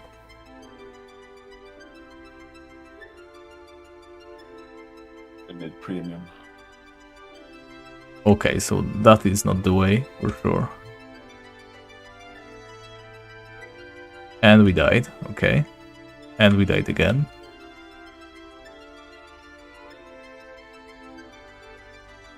Like this? No. And not again. Okay. I think we're getting there. Like this, and then this. Yeah, you just have to go the right way.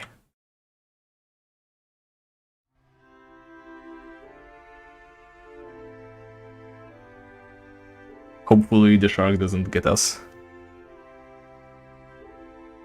Okay, David says that Lyra's corpse can be found after entering the pits of Inferno, and apparently she's Arcean's wife.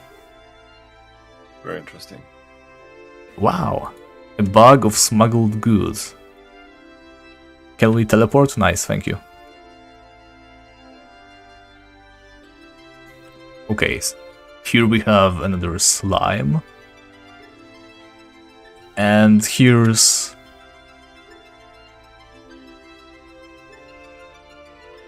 the witch and the vampire hat, right?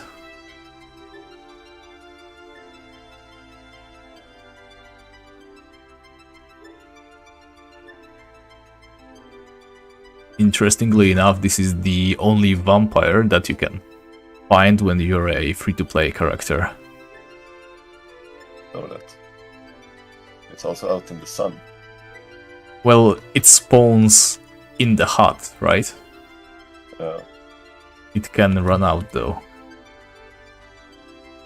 And just south from here is the special grave. Yes, I made it. That you have to step on if you finish the Demon Oak quest.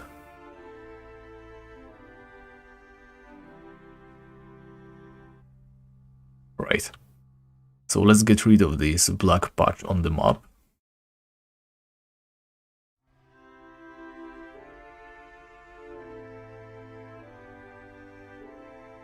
Wait, I think we've been going a single track this entire time. Because I pressed something wrong on Spotify. Nobody's protesting though, so I guess it's okay.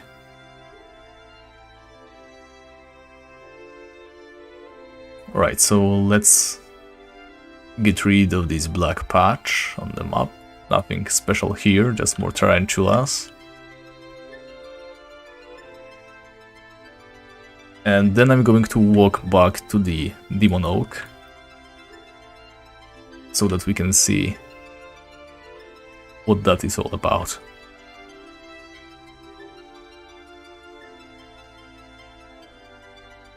So some of the roots of Demon Oak in Dark Cathedral, I think. Oh, are there? That's interesting. We're going to go into the Dark Cathedral, I think. If we walk past this place, there we go. I can bring your beloved back from the dead, just release me. The Demon Oak is going to try to coerce you. Not sure how often he can talk to you, but the last time I walked past this area, he said that I can have his demon set if I release him. It's interesting. Yeah, so he's trying his best to have you release him. However, if you go here, as you can see, there's some sort of a bird. You leave little fish, you are not worth it. Basically, you need to meet some certain requirements in order to enter the area. Little fish. Yeah. Saw some sharks nearby. I don't think it's related to that. Like, in order to finish the Demon Oak, you need to have 6,666 demons killed, right? Yeah. That's the also requirement. rumors about different path in. Yeah, because there's people who have completed the quest before the task has been implemented. So there's people who believe that there is a way to get the Demon Oak finished, well, somewhere else. Yeah. Interesting stuff. So here we have an orc raiding party with wolves, werewolves and riders.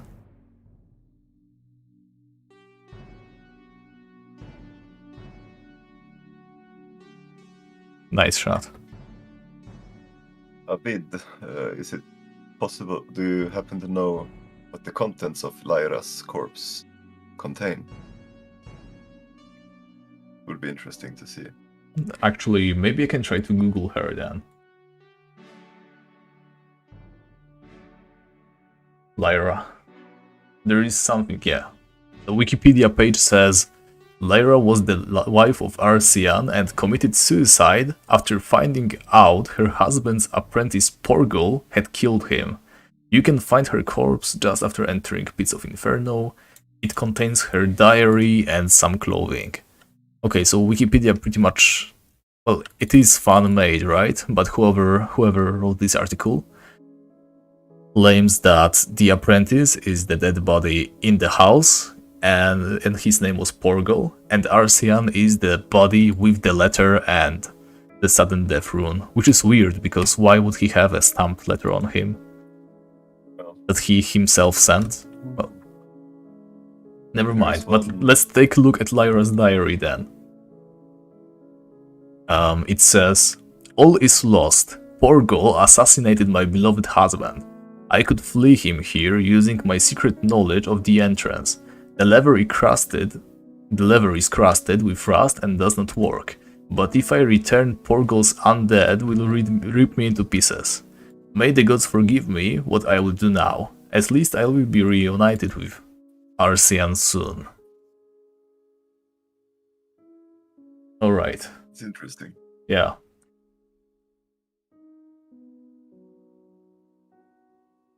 Pup is asking, I wonder if you can finish it, free account, with having Holy Icon. Technically, you could do it free account, but you would need to mark it by the item if so. Wait, so the Demon Oak, you need to have the Holy Icon to enter? Like, to be honest, I'm not aware of it. I always considered 6,666 demons kind of hardcore. Yeah. After you turn in that task, you get this holy icon. Alright. Here we have an empty field, well, and this guy named Lorbas. He's a shady character for sure. Big-greeted dear traveler, Skogul, what brings you here?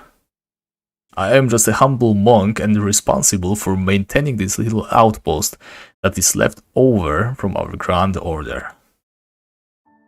We monks of the humble path feel that we are not worthy to spread the word of the gods. We live in humility and poverty to serve the gods. Most of us have vowed an oath of silence, and I humbly took the burden to become the spokesperson. Our order was once the greatest and richest in the whole known world. Kings, traders, and knights of various orders were our supporters, and the gods smiled upon us. Or at least that's what we thought until the day of the doom. On the day of doom, our dream of building the greatest and most opulent cathedral was shattered. The cathedral was already high and impressive, and the order had started to move in, although there was still much left to be done. The great earthquake came. Yeah, right, there's a lot of text. Let's get it over with, I guess.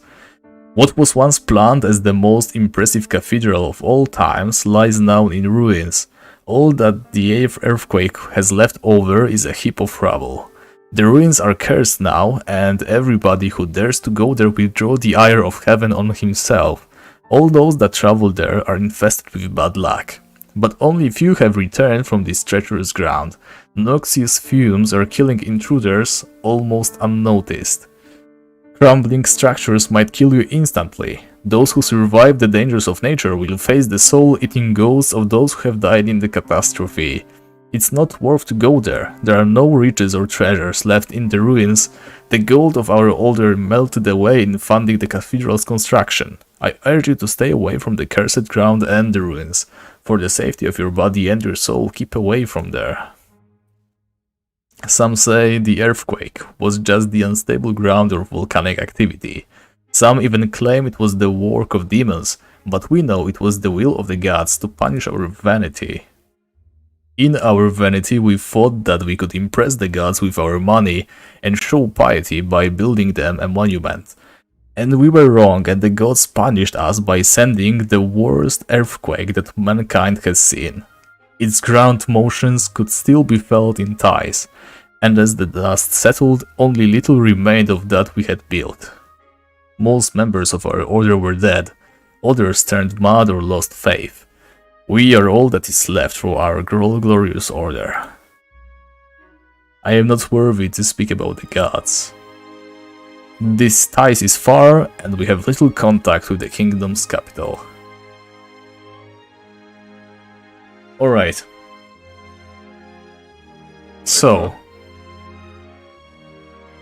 Lorbas, as we know, well, maybe some of us don't know, which is why I'm telling this, is actually lying because there was never any kind of monastic order in this area. The Dark Cathedral, well, we don't know whether the earthquake actually happened or not, but apparently it is used as a hideout for a very shady organization right now. Yeah, he's trying to stop us from coming here, speaking of curses and other consequences. However, nothing of that matter happens. But his greatest lie is the fact that he says that there is no treasure to be found in the cathedral, which we of course know is highly wrong, because the Dark Monks, they drop rope belts, and those are worth like 5k per piece. So there are treasures to be made in the cathedral.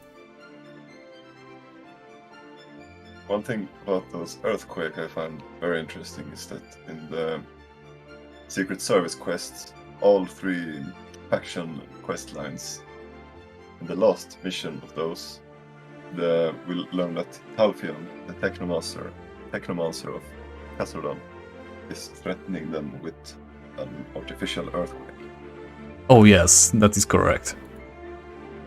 And we have the Black Knight's villa that has been ruined in an earthquake. Yes, so I don't think there's any other race that can manipulate Earth quite as well as the dwarves do, right? We have Move Earth spell. That's something to consider. Oh yeah, the Bone Lords as well, they can manipulate Earth quite well. That is true. That's true. So, when it comes to the Black Knight, I think, well, it might not be entirely unrelated. However, what happened to the Black Knight was he built the house above the spot where there was some Bone Lord colony, or whatever should we call it. And he simply, well, first they earthquaked his house, they trapped him somehow. Maybe they knew they could trap him like this, and they simply won him over by entering his mind through the dreams. Why would they want the knight, though, on their side? Question. I think we can view it like, why would someone not want the TBI in the swamp? True. But then TBI again, were building this base, and the Black Knight was the commander. yeah, the Black Knight was a TBI agent. Yeah. So it is either we didn't want the TBI to be there, or we want the main TBI guy to be on our side. Yeah, or both. Yes. So basically, if we take a look around this cathedral, the cathedral itself is indeed swarming with creatures so far and looks like a total ruin. However, there's this very, very suspicious port full of smugglers. And as we can see, all those crates are empty, but we can assume that they're supposed to suggest they're being supplied from somewhere. So this operation is definitely working. Whatever is going on in here. One thing I like to think about is who supplies all these smugglers and warriors with armor. Yeah, perhaps, but who would do that though? We see a lot of suspicious armorers like Sam, God, Sweaty Cyclops.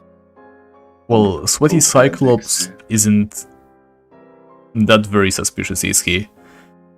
Yeah, he trades with the dwarves, and we also learned that the dwarves would never visit Abdedriel. So for some reason, they are trading with him. Also, there's these. Let me show you on the map. Right here in this cave. So here's Khazad, right, and here's the cave. There's a single Cyclops and a forge in here. I always found that interesting. Yeah, like he's not an NPC, so we can heal him. But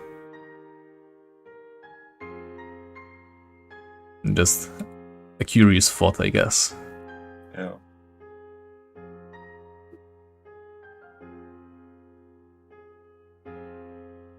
Here we see some tree roots. Right, yeah, and slime. Are we Giant below, tree roots, in fact. below the Demon Oak right now. Is it straight below? Yeah, it is straight below the Demon Oak. Very Water has interesting. become tar.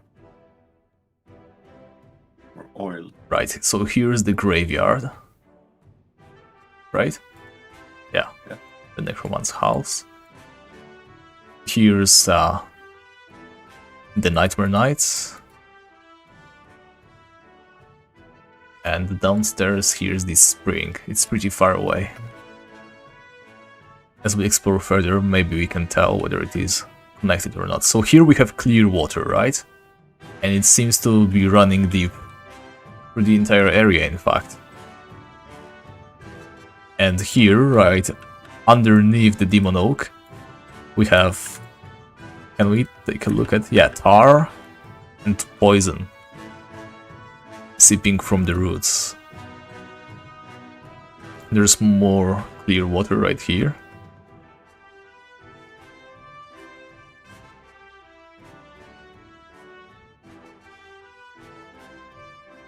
Alright, so Pop says that that single Cyclops near Khazad-dûm might be just a clue that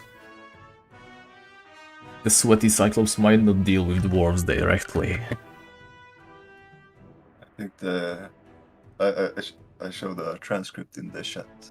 Oh yeah, if we ask about the dwarves, he says that they chat very often. Yeah.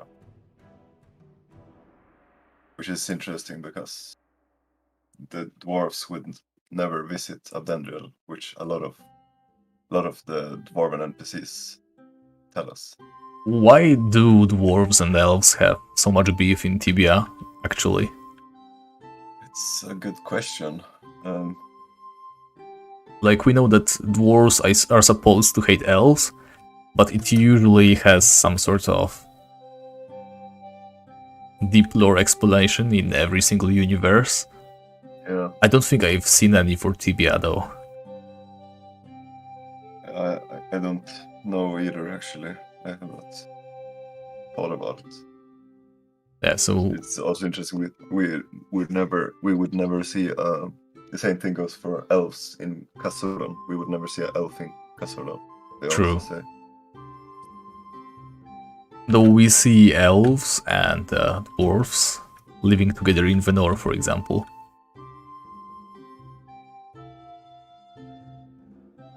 Venor is kind of different, though.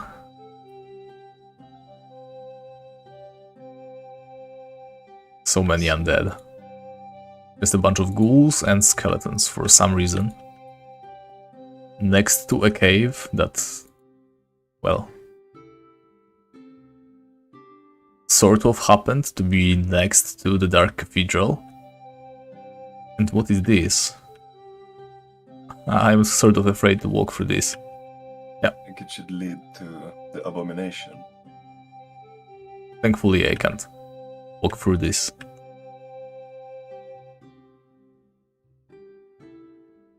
Whenever I see weirdly colored force fields, I just assume I cannot walk through them.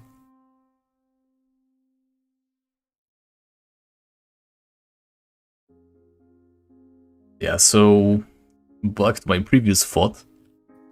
Long tunnels, underground, huge caves filled with undead. The only thing that really comes to mind is either underneath the Black Knight's villa or in Hellgate. So, in other words, Bone Lords, right? Yeah. They are kind of the type of diggers that would create such places and fill them with undead. Yep. We also see rotworms somewhere here, I think. And those are used to dig tunnels and... And we have a demon skeleton right here.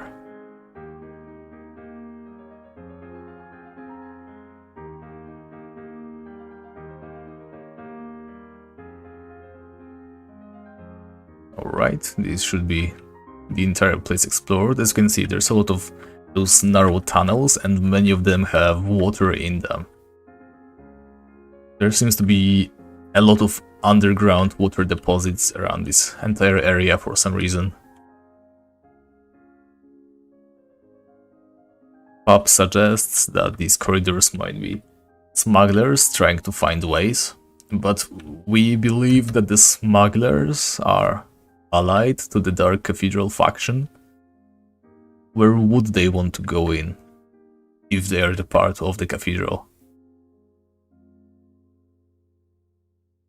What are they shipping?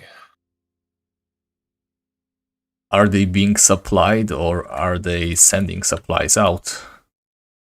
Question.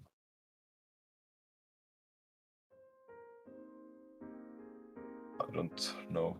Yeah, me neither. Well, they don't really look like they have any means of production in this area, but that isn't exactly a foolproof statement in Tibia. We probably wouldn't see what they are taking because they're probably taking it. Yeah. A bunch of It's tarantulas. with fruit trees. For example, by Shondur in Mariana, all the fruit trees by him are always... Right.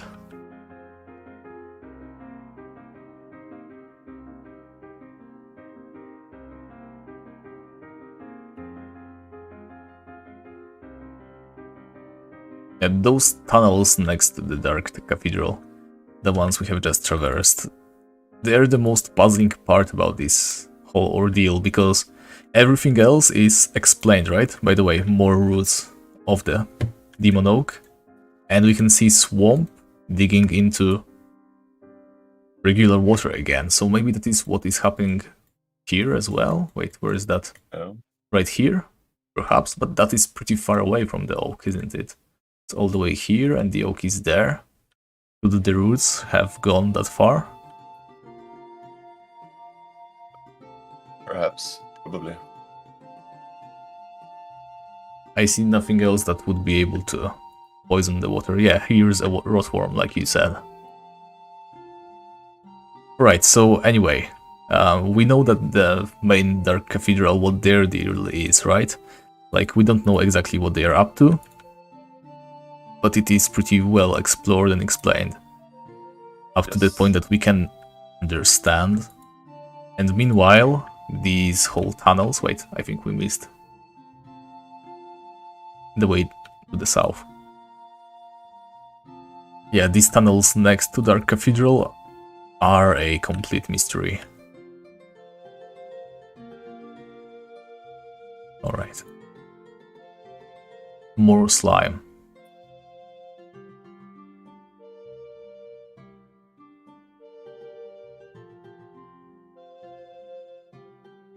Oh, you're trying to speedrun, hey Crystal? Yeah. The most annoying part is the early resets, especially since you have a limited amount of tries every day.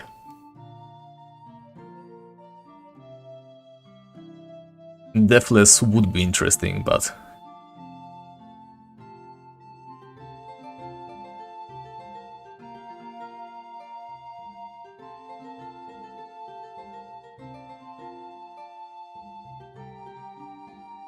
Oh, that's interesting.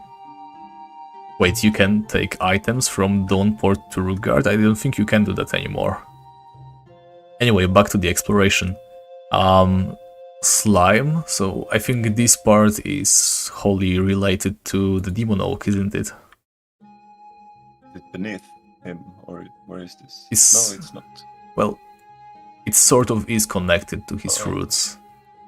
Like, not entirely, but, well, what else could have spawned the slime? Oh, we have a Bone Lord right here, so... Right. Interesting.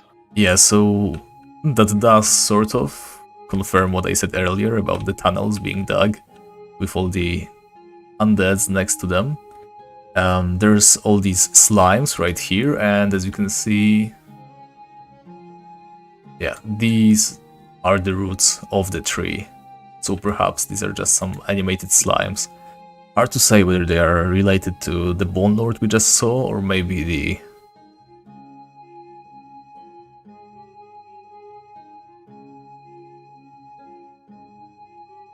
Demon Oak.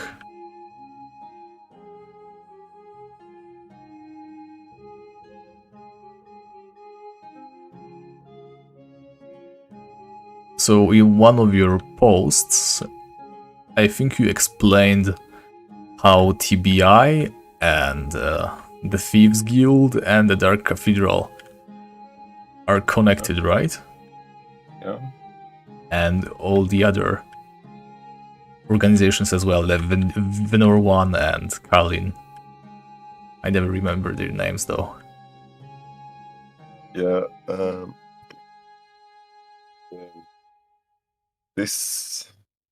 The people in Dark Cathedral are like a separate faction from TBI, CGB, and Avin, the Venor Carlin ties ones. And these factions seem to both attack all other factions, so they can't really be allies of them. So this is something completely separate. Yes, and it is known, we are going to get to that in a moment, because I'm going to go into that secret area in the cathedral, but they are working for someone, right? It is said that they have leaders elsewhere. Yeah, this is not... They have a main base somewhere, and they also talk about a sub-base somewhere. Which is very interesting. Yeah, have we Kinda been shows the able extent. to find any of those bases though? Yes. One of those is Port Hope, the smuggler's caves there. Alright. It starts quite a long mystery of trying to figure out what they are smuggling from Port Hope. Like what plants, what mushrooms are they trying to get from there? I see. They're interested in the dwarves because the dwarves have figured out a lot of stuff with rituals and magic web. The works are very weird in my opinion. Yeah, Like, they what are they exactly? Dwarf orcs, maybe? Well, yeah, because if you take a look, their speech is the same as regular orcs, actually. Yeah, So they definitely have more orc than dwarf in them. they're shorter than Yeah, orcs. maybe they are just short orcs, right? Yeah. But still, they have a rather different culture from the orcs that we know.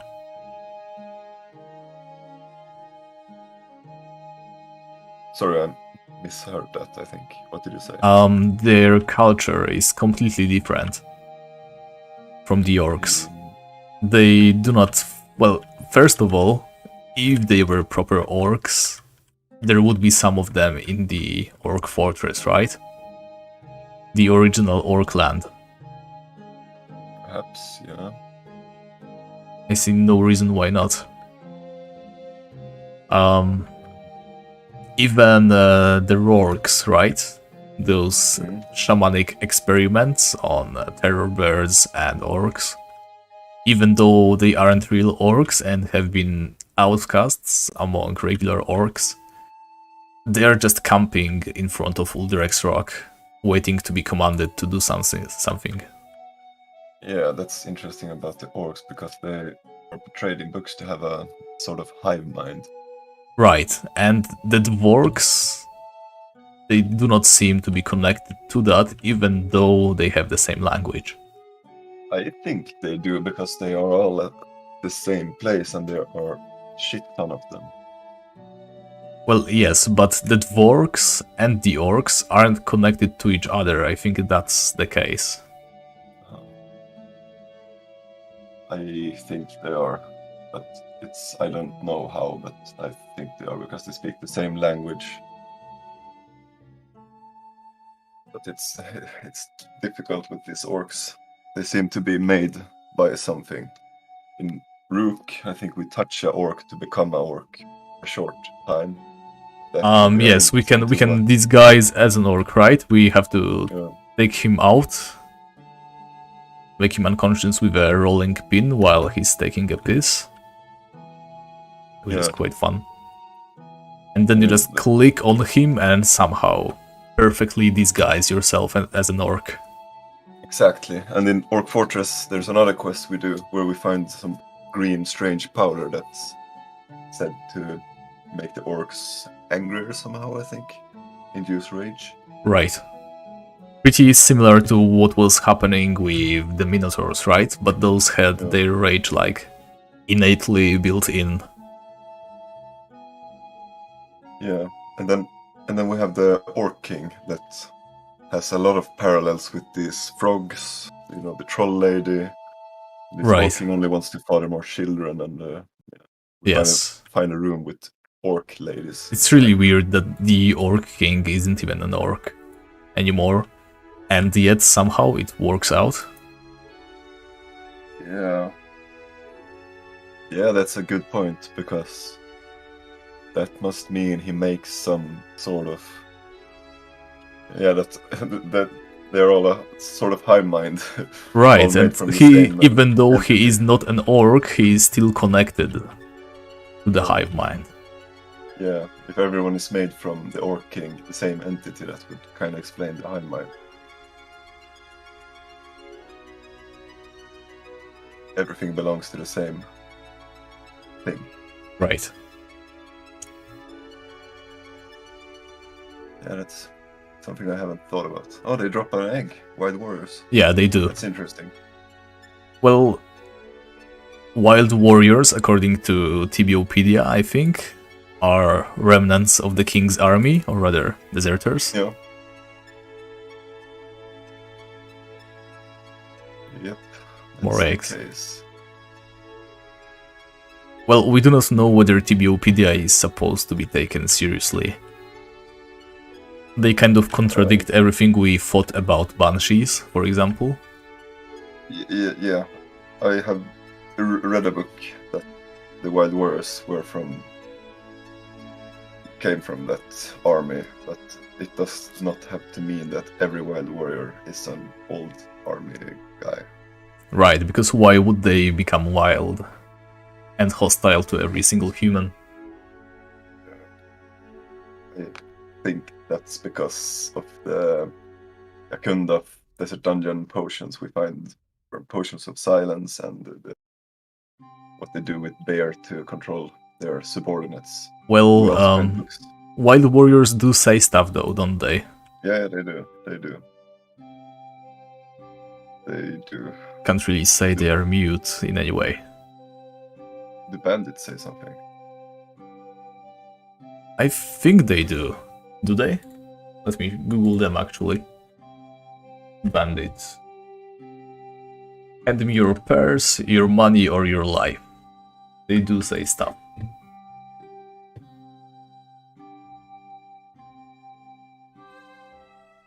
At least they are aggressive. For some reason. Like the dwarves we see by the mushroom farm brewery beer. Right, they are indeed. Yeah. And they still say dwarf stuff, so They maybe do. creatures saying things is just game mechanics. Yeah. And we shouldn't look into that too deeply. Maybe, but at the same time, Sipsoft is extremely adamant about details, that everything should be explained, so difficult to know. They do say in one book that this faction that we're exploring right now, that they do not tell anything of importance to their subordinates, that they're very secretive. Right. So even if they could say something, maybe they couldn't spoil anything because they don't know anything. Why would they work for them then? If they're Seems like everyone not is working for them. in on it. Well, the thing is, like, most of the smugglers, I mean, and the dark monks and everything else, all those, like, human outlaw enemies are somehow related to this entire faction. Yeah. They So, do tell. yeah, they are a part of it. Yeah, they do tell that they often try to get these poorer people that don't have any direction in Tibian life. Oh, right, that's what that prisoner says, right? Yeah. That's a lot of assassins trying to assassinate me. Then they lure them in with alcohol, and then suddenly they become aggressive. Yeah. It's all connected. True, so... yeah, I guess. But we do not see them, so maybe that is what they are shipping? Mushrooms? Yeah, that's very likely some of the things they are shipping. The witch's cap mushroom or giant glimmer cap mushroom, to Well, be specific. It doesn't have to be that one, because white mushrooms as well, they seem to have some effect. Yeah. If we take those, what's their face? Hellgate Elves seriously. Yeah. They also have white mushrooms, yep. For example, the mimics we see in Dreamer's realm, they mimic these giant mushrooms. We also see them in the mushroom farm by the mushroom brewery. Yeah. We also see them in Fibula in the Ape City quest, where we... Right, yeah, we have to go and pick up those mushrooms. Yeah. For whatever reason, we have to go to Fibula, even though they grow everywhere. Yeah, and the place is riddled with bone lords, and there's a graveyard there with names of witches as well. Yeah. This place is loaded with witches. Mushrooms are key, yes.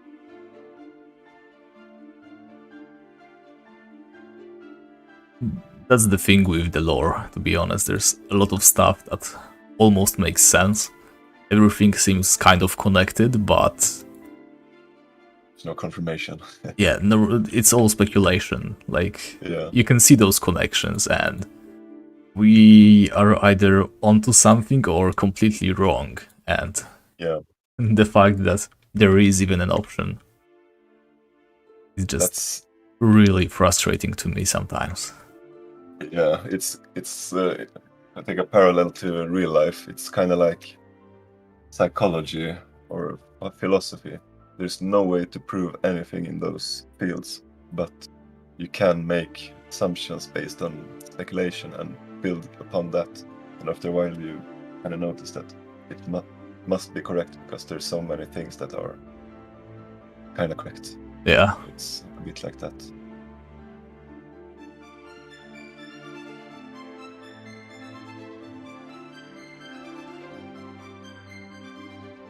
Arctic Husky wrote something here.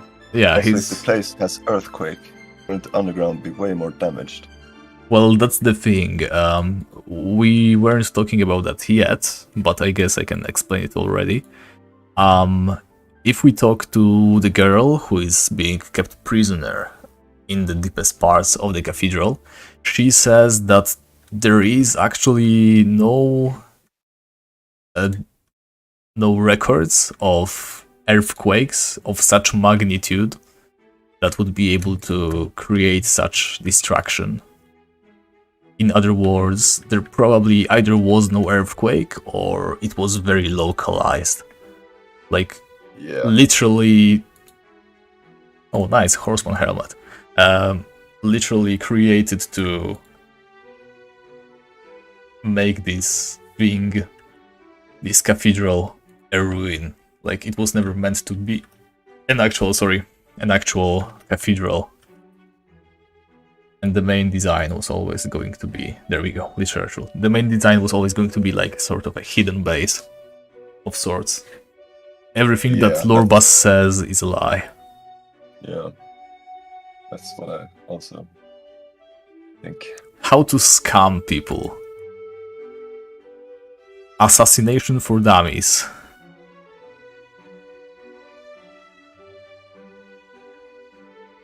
Actually, 2 copies of Assassination for Dummies. Close Combat for Experts. User Guide of Concealed Weapons.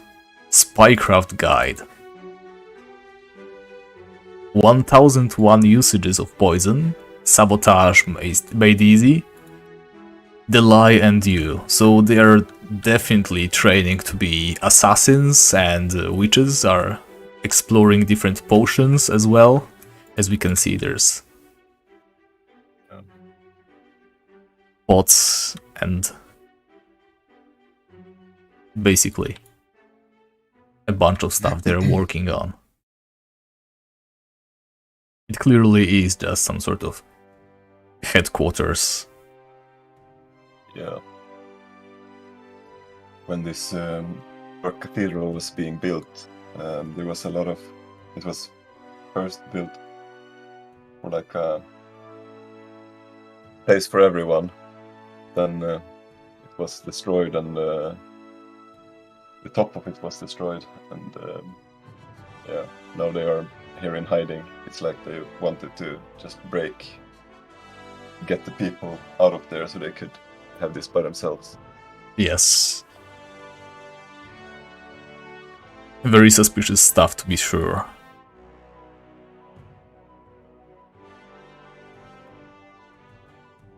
And yeah, we cannot I mean, the girl we rescue, she claims to be just an adventurer, but maybe she's not, so we cannot really take her word for granted either. But if what she says is correct, then there never was a monastery. The reason why they are disguised as monks is probably just to lure more people in.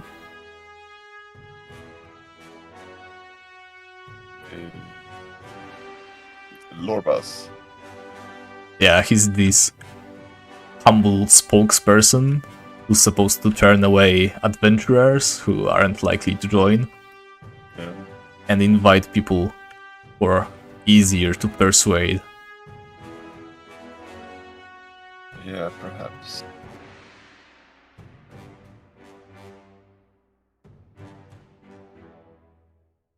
I only know that they do it. They lure people in with alcohol. Where was that said? It's Malek says that. I can look for the transcript. Oh, that would be nice.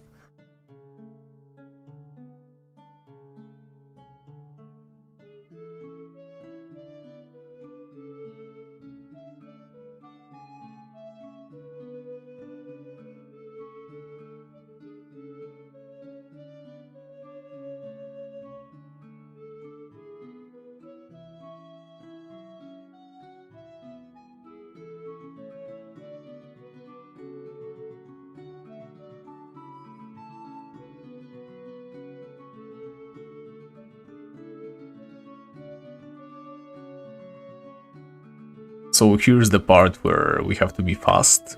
We have to switch all the switches in time in order to open the portal. Sandals, interesting.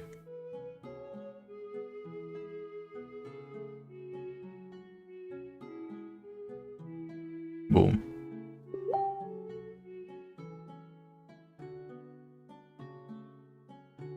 Sent a transcript now, but it does not really explain. All right. Find you. Oh no, assassins, ghosts.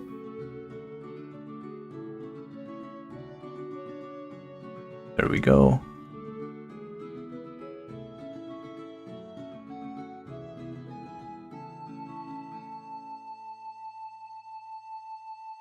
Getting a bit tired. I will be here for another 15 minutes or so, then I have to go sleep. Alright, that's okay. I think I got all the switches in time, right? I never remember how much we have, in fact, to flip all the switches. Yeah, me neither. Oh, of course, I got... There's an 8 here. Looks like an Okay, 8. it worked, we are through. Alright, so we skipped some of that main floor, but interestingly enough, that place is the largest the largest spawn of ghosts in the entire free account area. For whatever reason that may be. Sinister reasons. Probably. Yeah, definitely. Like, they are definitely allied, the ghosts, to whatever is happening in here, which is very interesting. Yeah. Because ghosts, they aren't your regular undeads, right? The Bolnords know how to reanimate corpses, and everybody else calls necromancy the art of raising bodies. Yet ghosts are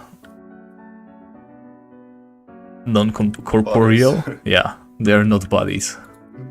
Hard to say what they are exactly. Yeah. Yeah. And yet here we have them basically allied with the Those Dark Cathedral apprentices. faction. Yeah. There may be I'm something just to amazed ghosts, yeah? Go Sorry. ahead. I'm just amazed that they were turning into frogs, because we see that there. Oh yeah. Sorry, go ahead. Maybe there's something about ghosts, just like there is something more to banshees. Yeah. We Yeah. don't see ghosts everywhere, like even in the ghost lands, many of the ghosts are actually just NPCs with regular skins, outfits, but painted white. And ghosts, as in ghost NPCs, they are quite rare.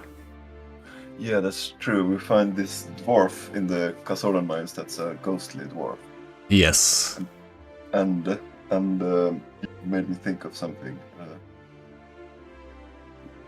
The bodies, we don't see the bodies. And the same thing happens in White Flower Temple, the Banshee there. There is a skeleton head in the bed, and there's a Banshee. Right. So there seems to be something with the bodies. There are ghostly apparitions, ectoplasm stuff. Yeah, like every single ghost, if we can take their sprites into the account as sort of proof of anything, I guess. We shouldn't, but if we take a closer look, it's just like a cape, no actual body, just hands protruding from the cape, like the cape is forming the cape, the hands, and it's holding its own head. Right? Yeah, they drop white pieces of cloth. Yes, so it's like animated piece of cloth plus head. It could be actually. Tibia lore is so weird and obscure. It's What does Tibiopedia say about ghosts? let's see. I will look.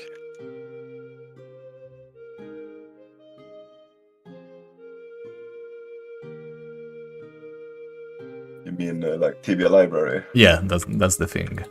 I will post it in the YouTube chat. Okay, Oh, it's too long. I will send it to you in Discord. okay. Ghosts have been spotted in the haunted ruins of Drefia on Dorama. Some people say that they are souls of the former inhabitants, which died in that horrible disaster, destroying the once beautiful city. Indeed, they are supernatural in some way, as no physical weapon can hit them, and their shivering touch makes their opponent lose some vitality. Alright, so it's just very, very vague stuff. Not really much help to support they any of our seem- theories. Yeah, they have seen no physical weapon can hit them, so it supports kind of their apparition thing, but that's pretty obvious anyhow. Yeah, but they try to tie them to Dorama and Drefia, yet we see them in different places as well. It could have originated from those places. Well, Awesome. those areas are like where the first humans lived, right? So obviously, Yeah, some of the first ghosts would be there, I guess. Yeah, and the Drefe was like the Right, first I forgot that nasty. there's quite a lot of enemies in here. Wait, Stone Golem? There wasn't a Warlock here, was here? Skogul is very interesting. No, there should not be a warlock.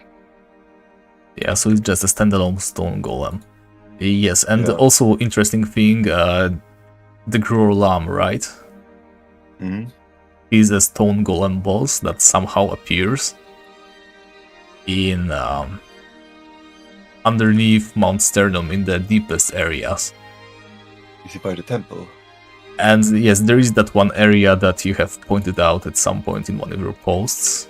Oh, cool. I didn't Yeah. know Grolam spawned there. Yeah, he spawns there. I have it recorded actually, Awesome. literally in there, next to that ruined piece of a temple. It's very interesting because that you see, like this magic web theory, like on these diagonal lines, it can like predict stuff.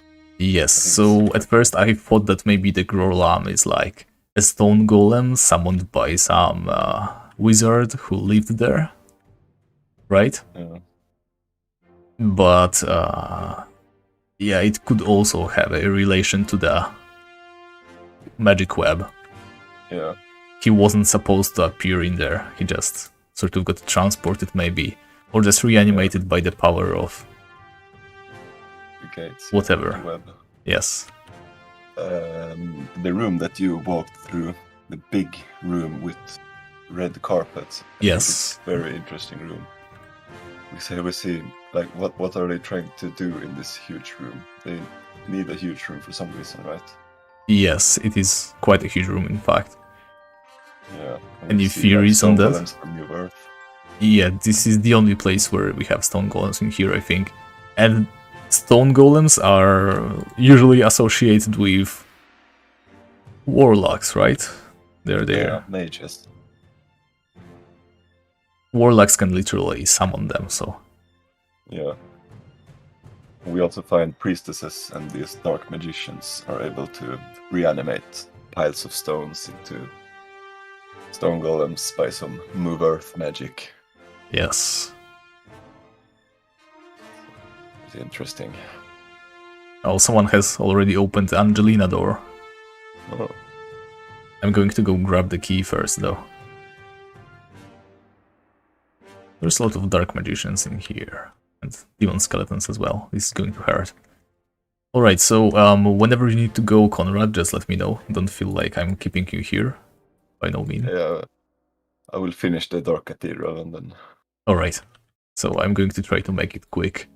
A lot of stone coffins, actually, right here. Dark magicians, and demon skeletons, and ghosts. So, ghosts, I guess, are created since, well, we see them here in the Dark Cathedral, among other undeads, in a place that suggests that they are being created.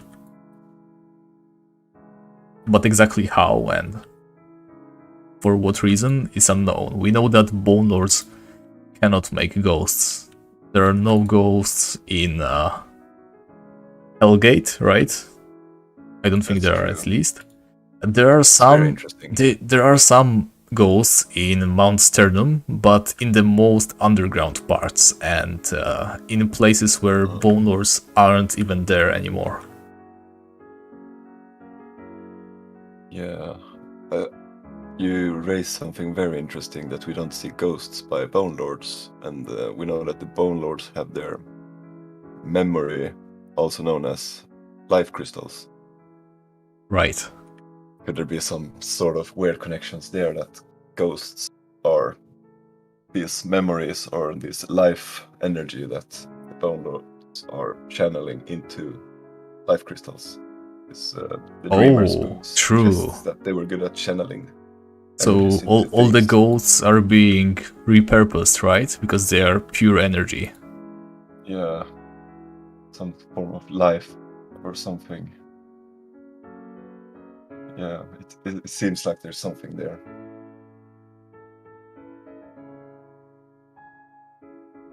There is always a lot in there. Yeah. And it always just sort of makes sense. Yeah. It's like, yeah, keep that in mind. I'm going to make a connection at some point, and we just never do. Health potion, nice. Let me drink that right now.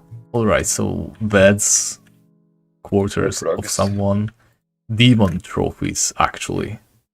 Some parchments. I'm going to grab them, read them later. I'm not going to keep you here for all that reading. I was waiting for this. Oh, okay, so I'll take them into my inventory and move into Angelina's room. Lock myself inside so that we don't have to fight off hordes of enemies all the time, so that it goes faster then. So here in this chest we get the bone key. And let's go rescue ourselves a girl. I think it's also interesting that we see red rugs everywhere these guys are. True, and Dimona, it also has red rugs, right? Yeah. Alright, so I'm going to read all the parchments first, top to bottom. The plans are making good process. What? Okay. The method of indoctrination and disinformation is very successful. Each week we can send out new students to further our course. Shouldn't it be cause? Are those mistakes like on purpose or? I have a hard time with these mistakes because some of these are on purpose and some of these are...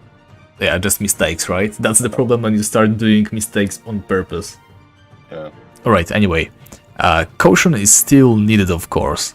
Our enemies are numerous and powerful. Should they ever learn about our plans and this facility, the whole project would be endangered.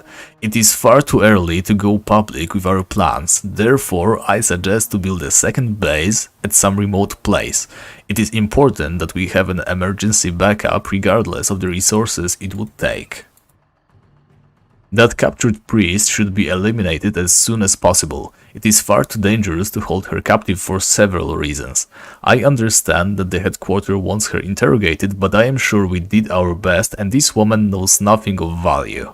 Regardless of my superior's fears, I am convinced that she was investigating on her own here and not on some mission for our enemies. The attempt to place a mole in the Brotherhood of Bones has not been successful yet. The major problem is that the Brotherhood usually contacts promising candidates itself and not the other way around. The only success in arousing their interest led to the elimination of our hired necromancer by some local heroes. Seemingly, the Brotherhood stole the corpse later and reanimated it. I hope they did nothing with his spirit, else unwanted information might have leaked to them. Spirit. Maybe that is. Sorry. Yeah, go ahead. Here we also find the Brotherhood. Here we see their method that they're going about recruiting, and we also see that they try to get into the Brotherhood of Bones. They know some secrets that these guys want. Yeah, but to join the Brotherhood of Bones, you have to complete the Dreamer's Challenge, right?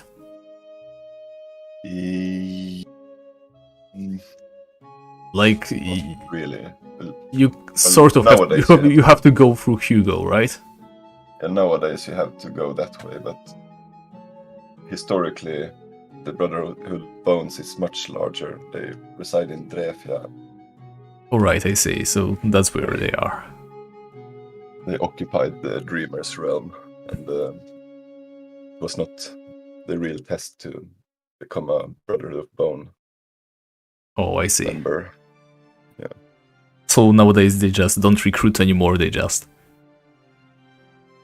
The Brotherhood of Bones probably recruit, but they probably use a lot of different ways. It was mainly the Nightmare Knights that used the Dreamer's Challenge as a recruitment method. Alright, I see. Just reading the chat real quick. Yes says, you probably know this, but Banshee and Hero are only mobs that drop wedding rings. Don't priestesses drop the wedding rings as well? Interesting. Let me see real quick. Priestess. dropped by Banshee's hero and by Yeah. Grandmaster, which is a newer creature. Yes, by the okay, heroes. so I was mistaken. The priestesses do not drop the wedding rings.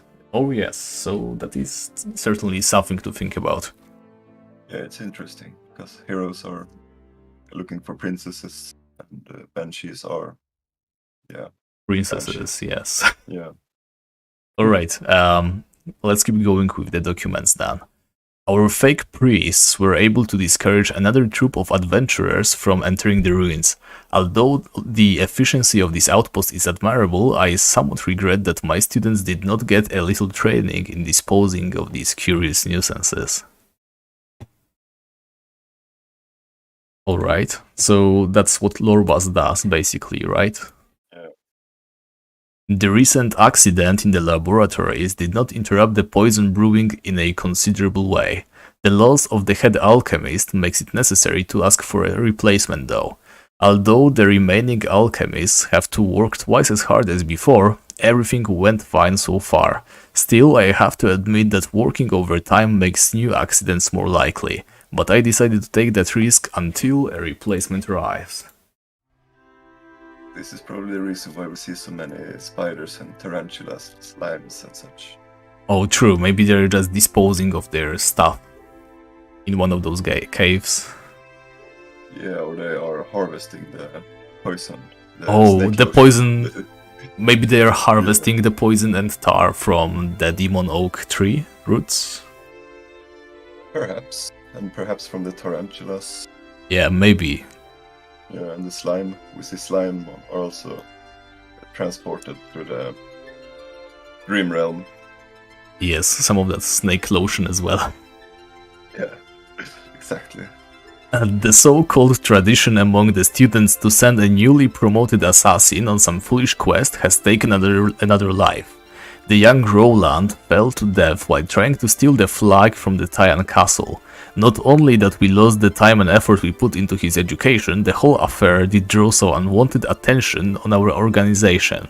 It is quite certain that the young fool used some of our highly specialized equipment in his silly stunt. As far as we know, the whole affair is still under observation by the local authorities.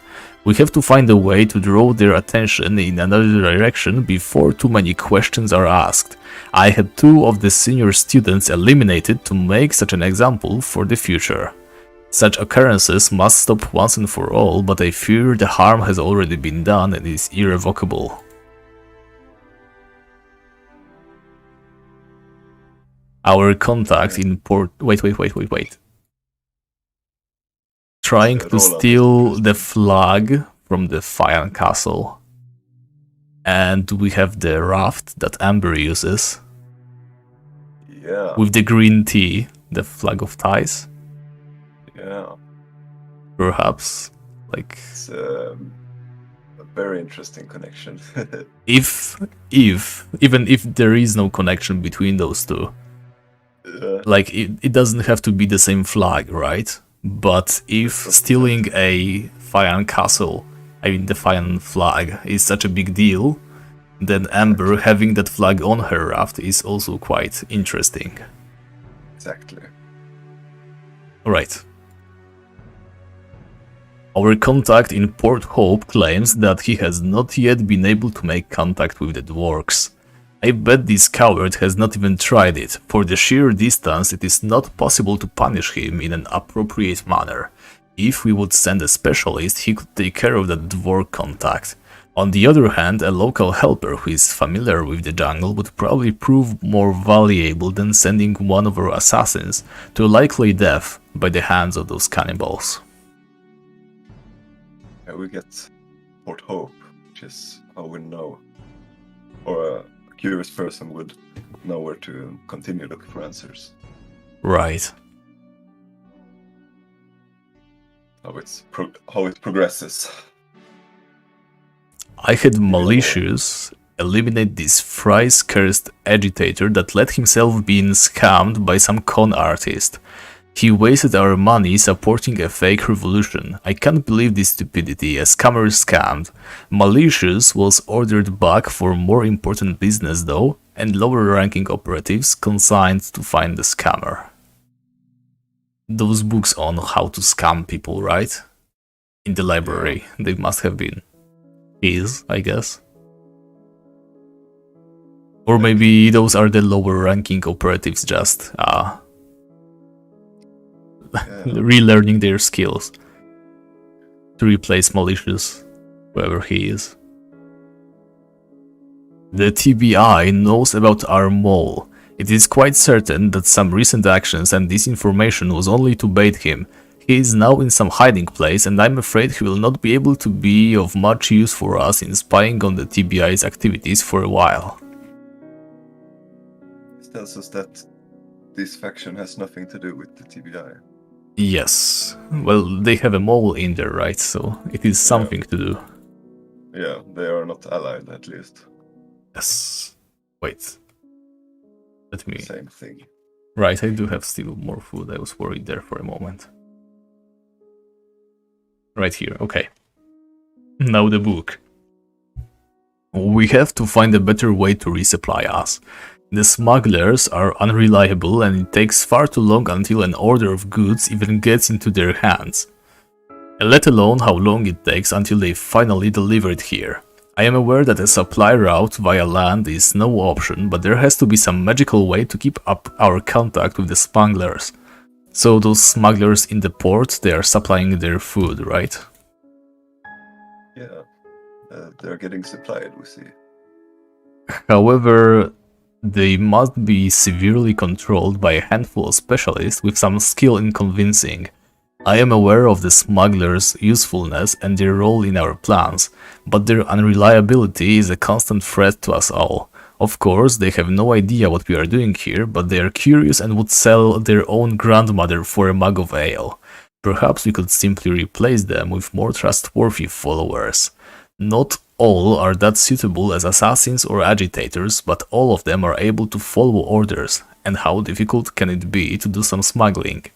Yet the superiors insist that their contacts are needed. Although nothing like this was mentioned, I am sure that they serve as a connection to certain pirates, but I have not the slightest idea what their role in the big plan could be. Very interesting. This convincing, we can connect it to a convinced creature. They also mentioned this bear that we've talked quite a lot about. Yes, and they're also like not connected to the pirates directly. That is also interesting. Certain pirates. There are two different kind of pirates. There are the wild pirates and there are the Raymond Striker pirates. I see. So it probably specifies one of those factions, pirates.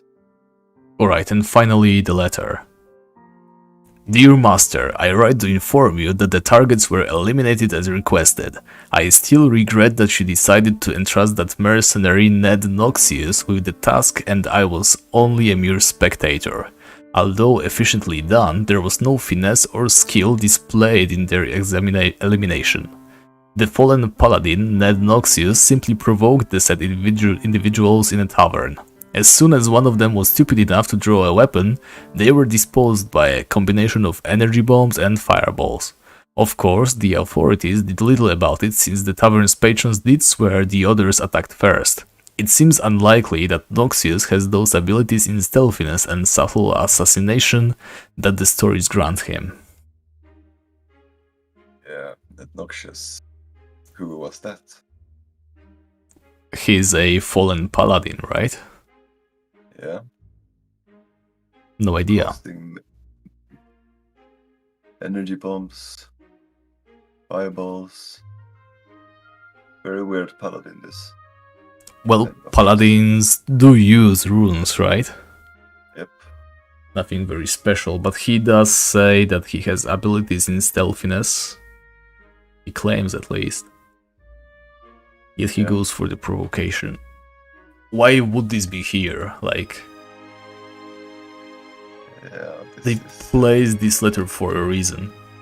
At least you would hope so. think there are more books about Ned Noxious. Yeah, Puppy's thinking who the superiors might be, and thinks about warlocks. It does seem likely. The warlocks are definitely very powerful, and some of the most knowledgeable people in Tibia. So it would be only natural that they want to have some organization of their own, rather than work for someone else.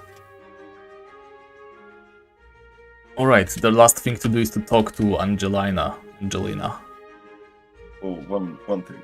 Yes. Ned Noxious is almost definitely 100% Mad Mage. Ooh, the Mad Mage, you say? Yeah, there should be even more books about him, I think. 3 or 4 in Dark Cathedral. Then we either missed them or someone have taken them. Yeah, it could be. Yeah, because I checked every single container. Yeah, I think someone took them. Yeah, that's a shame, so maybe... I will show one, I will link to one of the books and you can maybe read it after Angelina. Alright. Or maybe we can read it right now, if we are still on it. Yeah, see if I can find it. Angelina can wait. Yeah, she can wait. Let's see here. Oh, yeah, we have quite a few names. Books. Here, this one is one of the most interesting ones. Alright, let's see it. We'll link it to.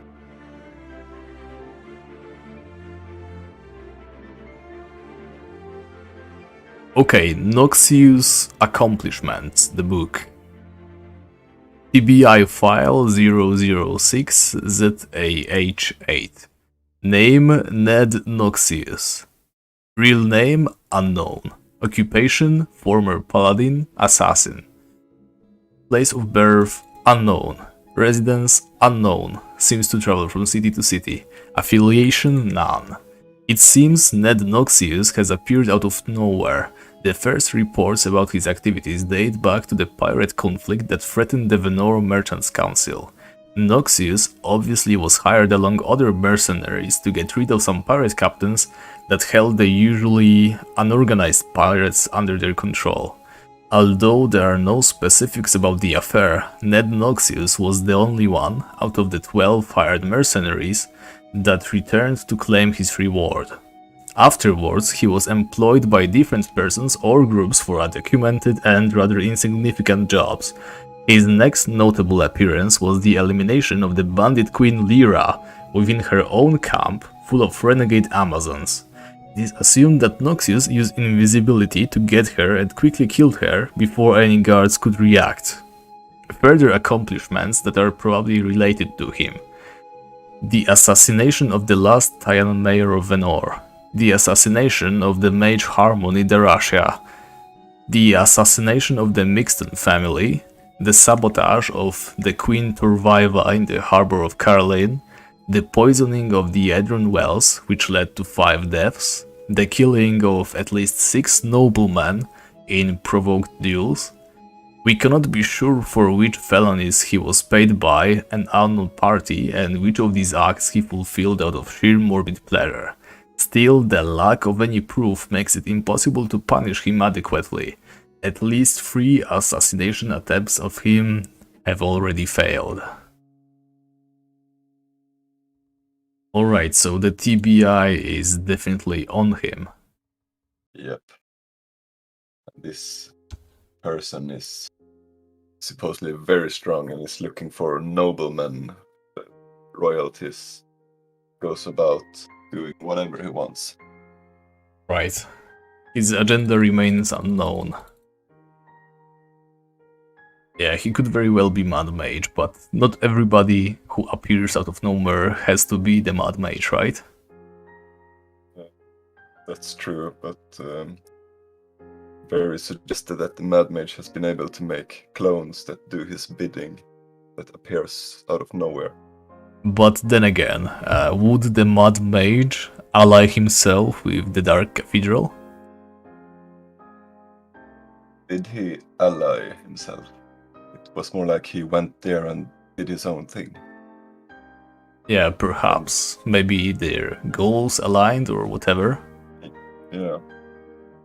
Maybe they knew something that, a knowledge that he wanted.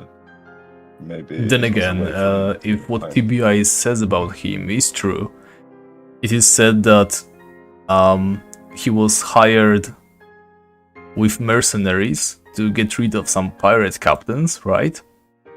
And he was the only one out of the 12 hired mercenaries that returned to claim his reward. I think it is indicated that either he was the only one who was able to survive, or he eliminated all the other mercenaries so that all the rewards go to him.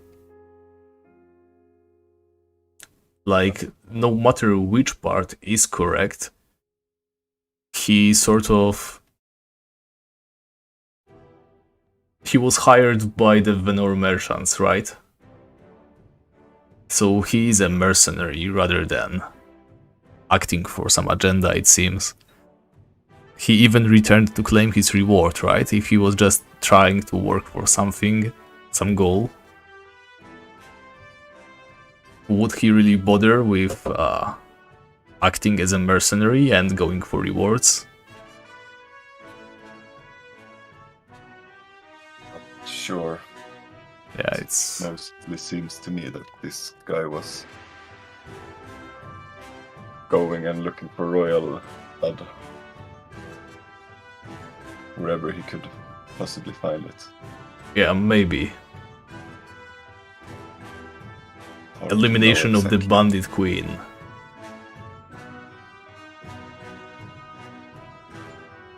Yeah, definitely food for thought. Let's finish our talk with Angelina then. Yep. Angelina, whatever. The gods must be praised that I'm finally saved. I do not have many worldly possessions, but please accept a small reward, do you? Yes. I'll tell you a small secret now. My friend Linda and Thais can create a blessed wand. Greet her from me, maybe she will aid you. Is this a thing?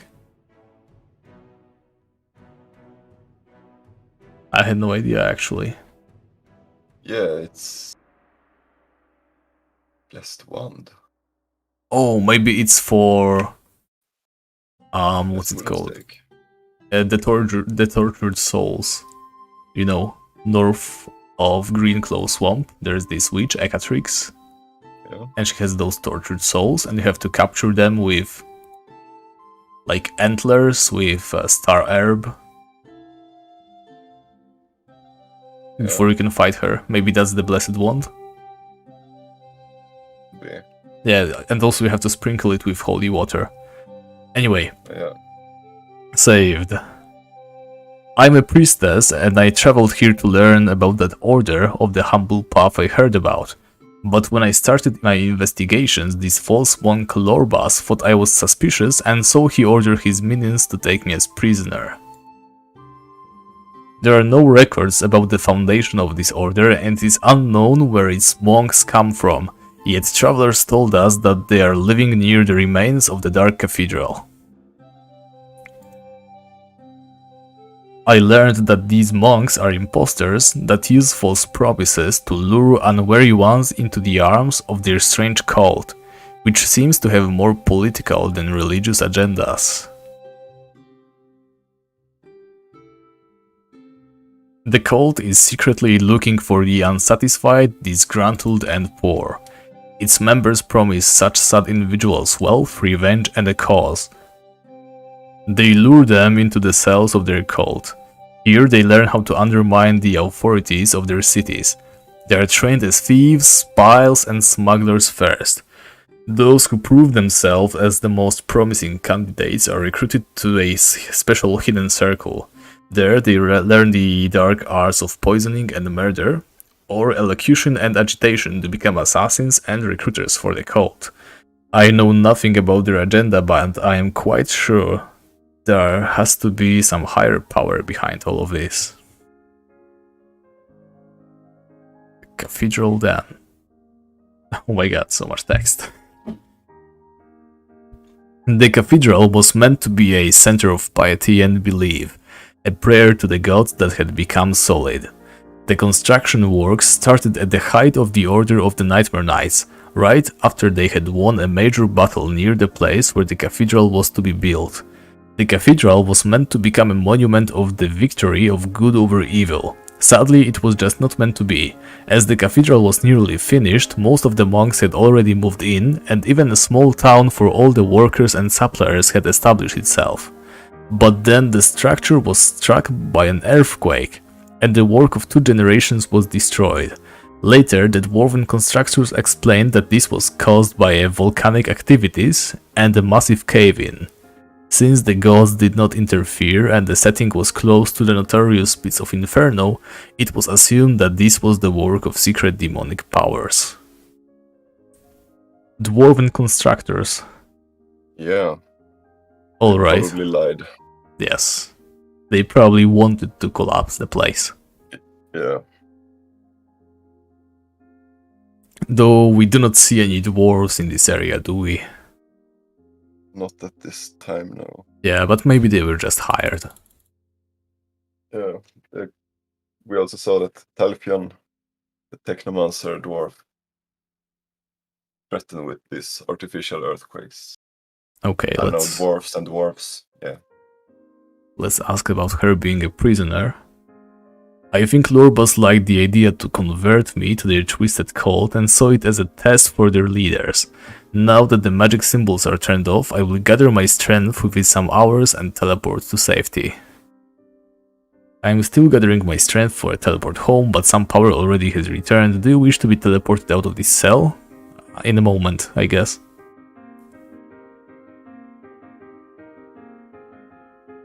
Is there anything else we didn't ask for? Oh, the power. I have no idea who is the mastermind behind all this, but it seems too big and too well organized to be the work of only a handful of false monks. Yep. Pretty much what we said. Nothing solid though. Alright. You sent me one more book on Noxious, right? Yeah, Noxious touchstone, I think. Yeah, let's get through it real quick and then we can wrap up. It is sad that you had to inform us that the individual known as Ned Noxious wants only to cooperate with us as a freelancer. We do not suggest his elimination. He has proven his usefulness in the past, and I fear even your pet assassin Malicious is far from having acquired the skill that Noxious possesses. Noxious is efficient yet expensive, but if it comes to really important missions, money matters little. Still, it is a sad thing to see that a freelancer outclasses the specialist who we invested a great deal of money into train. Take Ned Noxious not as an obstacle, but as a touchstone. Alright, so it's pretty much confirmed that Ned, even if he is Mad Mage, he is not related, not directly at least, to the Dark Cathedral guys. Alright, so Conrad, you said you have to go, so I won't be keeping you here any longer. Thank you very much for joining me today. Thank you for having me. Yeah, it was fun. Would you like to plug your stuff again? Yeah, sure. If you'd like to read more about I have done, I have written about it on a subreddit called Solo in Tibia. I will write it in the chat. Yep, definitely go ahead and check out his subreddit. There's a lot of interesting reading, and maybe if you have some good ideas, you could help us push the Tibia mysteries to the next level. For sure. It would be nice to have you all. Alright, thank you very much. I will leave you to it. Alright, I'll be going for a moment longer and wrapping up as well. So thank you again for joining and take care. Thank you. You too. Take care. Alright, so let's teleport out of the cell. Okay, so that is the kind of teleport she was willing to offer us. Let's just rush. Since I have to go soon as well, I don't want to spend any longer than necessary in the cathedral. I am definitely going to hunt for quite a while in here, since I am going to need all of the bestiary entries that you can get here, like the assassins, wild warriors, smugglers, dark monks, bandits, ghosts, a huge amount of different creatures, stone golems as well, and the dark magicians too.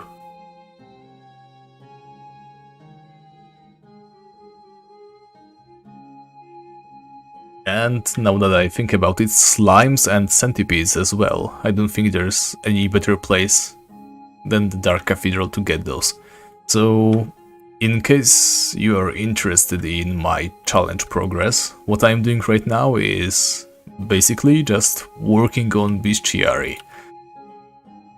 The problem is, even if I ever manage to get the items that I am hunting for currently, so steel boots, a dwarven helmet, dwarven armor, it still might not give me enough power to fight the Lost Bashers efficiently, because they have huge amounts of armor, they have great damage, amazing self-healing.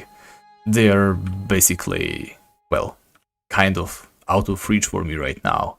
I cannot really improve my damage output in any way other than by imbuing my weapons, increasing my level and my skills.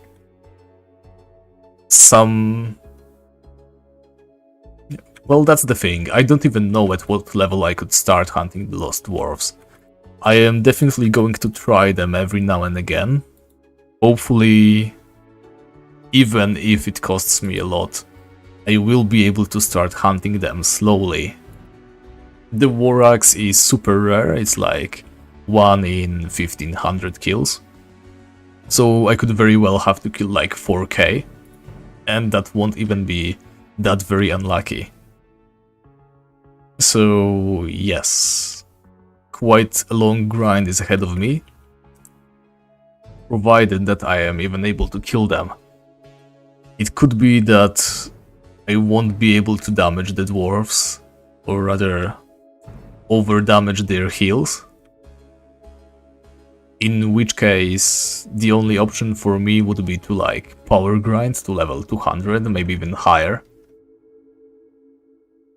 Also raise my magic level to do better damage with runes, I guess. It's going to be a long learning process. The dwarves walk around fields, so I can only really deal some additional damage by placing energy bombs on them, maybe, and just hoping the damage over time increases my damage. And of course, I will be using heavy magic missiles, because energy is the element that they're least resistant to. I will also imbue my dragon lance with rock feathers, because that is a little bit of energy damage too. If I am able to kill them, even if it costs a lot, that will be great. Maybe around level 150. I have met Grorlam. I wasn't able to see the Horned Fox. I am kind of optimistic about this one, because I still have that one guaranteed encounter thanks to doing the Minotaur task. I'm just waiting for some sort of double loot event to happen, and then I'll fight him. 20% chance to drop is not that terrible, and hopefully I get it. I'll be worrying about him if I don't. And I am checking all the bosses every day, to be honest. I check the orc twice a day, in the morning and in the evening. Actually even 3 times, because I log in the morning just to see if he's there, then log out again in the orc fort, then log in, check the orc, and as I go to sleep, I go back to log out in the orc place, so it's actually 3 checks a day. No luck yet, but the orc, I just have to get lucky once, right? I have to spot him, kill him, and the drop is guaranteed.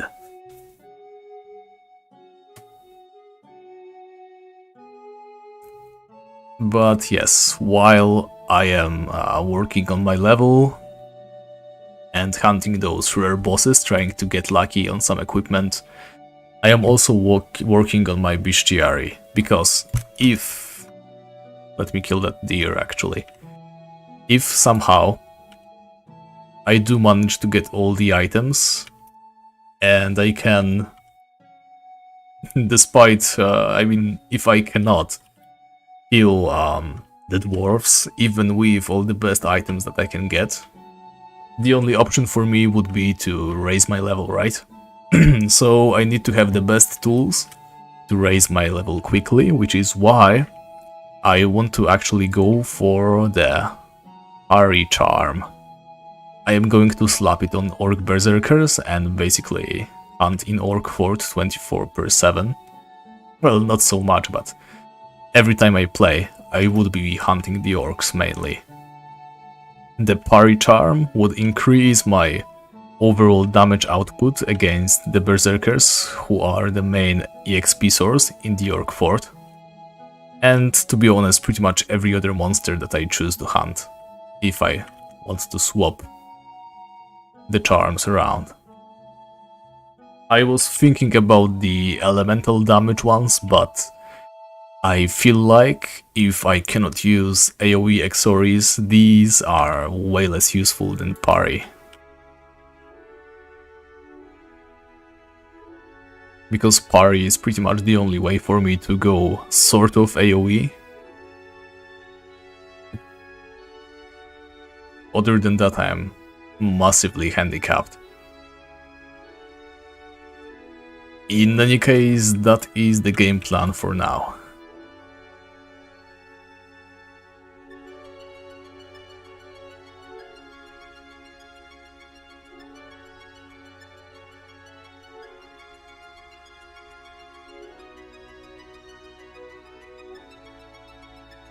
My average EXP per hour? It depends on how focused I am at the moment, but I never go below 100k. It's like 100 to 120, I think. Depends on the route as well. I think if I level up some, if I am able to one-shot berserkers more reliably, especially if I get the parry, that one would probably help a lot with my overall DPS. I'm quite confident I could get up to 150. Maybe 160. Actually, I didn't roll for bestiary today. Let's see. Orc leaders, okay. And bonus EXP, interesting.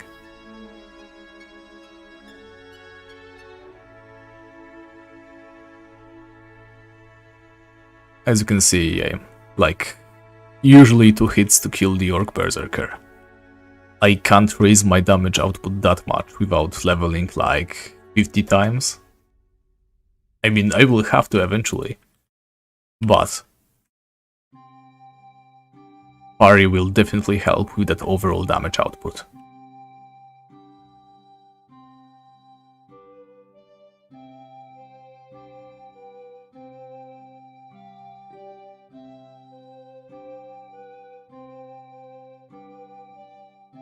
Alright, getting out of here.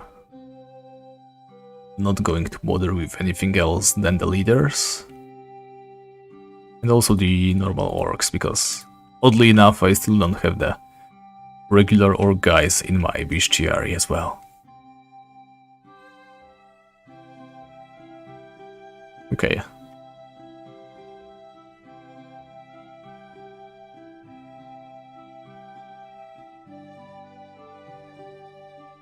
So, we will be wrapping up the stream today.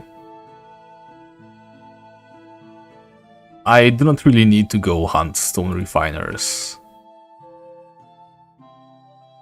They are on the list because I need them in my bestiary, but I am not really hard pressed for money and that place is taken so often. I don't really want to bother with... Why is there a leader in this place. Is that normal? I don't think it is. Very weird. Let me just clear out these berserkers.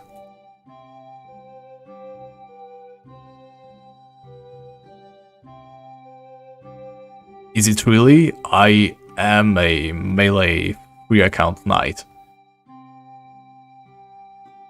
The stone refiners don't really give that much EXP.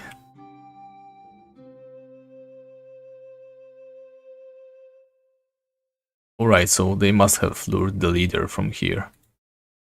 Alright, so no orc this time, I'm going to check again. Tomorrow morning, of course. Someone's checking for the orc too, I see. Alright guys, wrapping up the stream. Thank you very much for watching. I hope you enjoyed. We had a special guest today.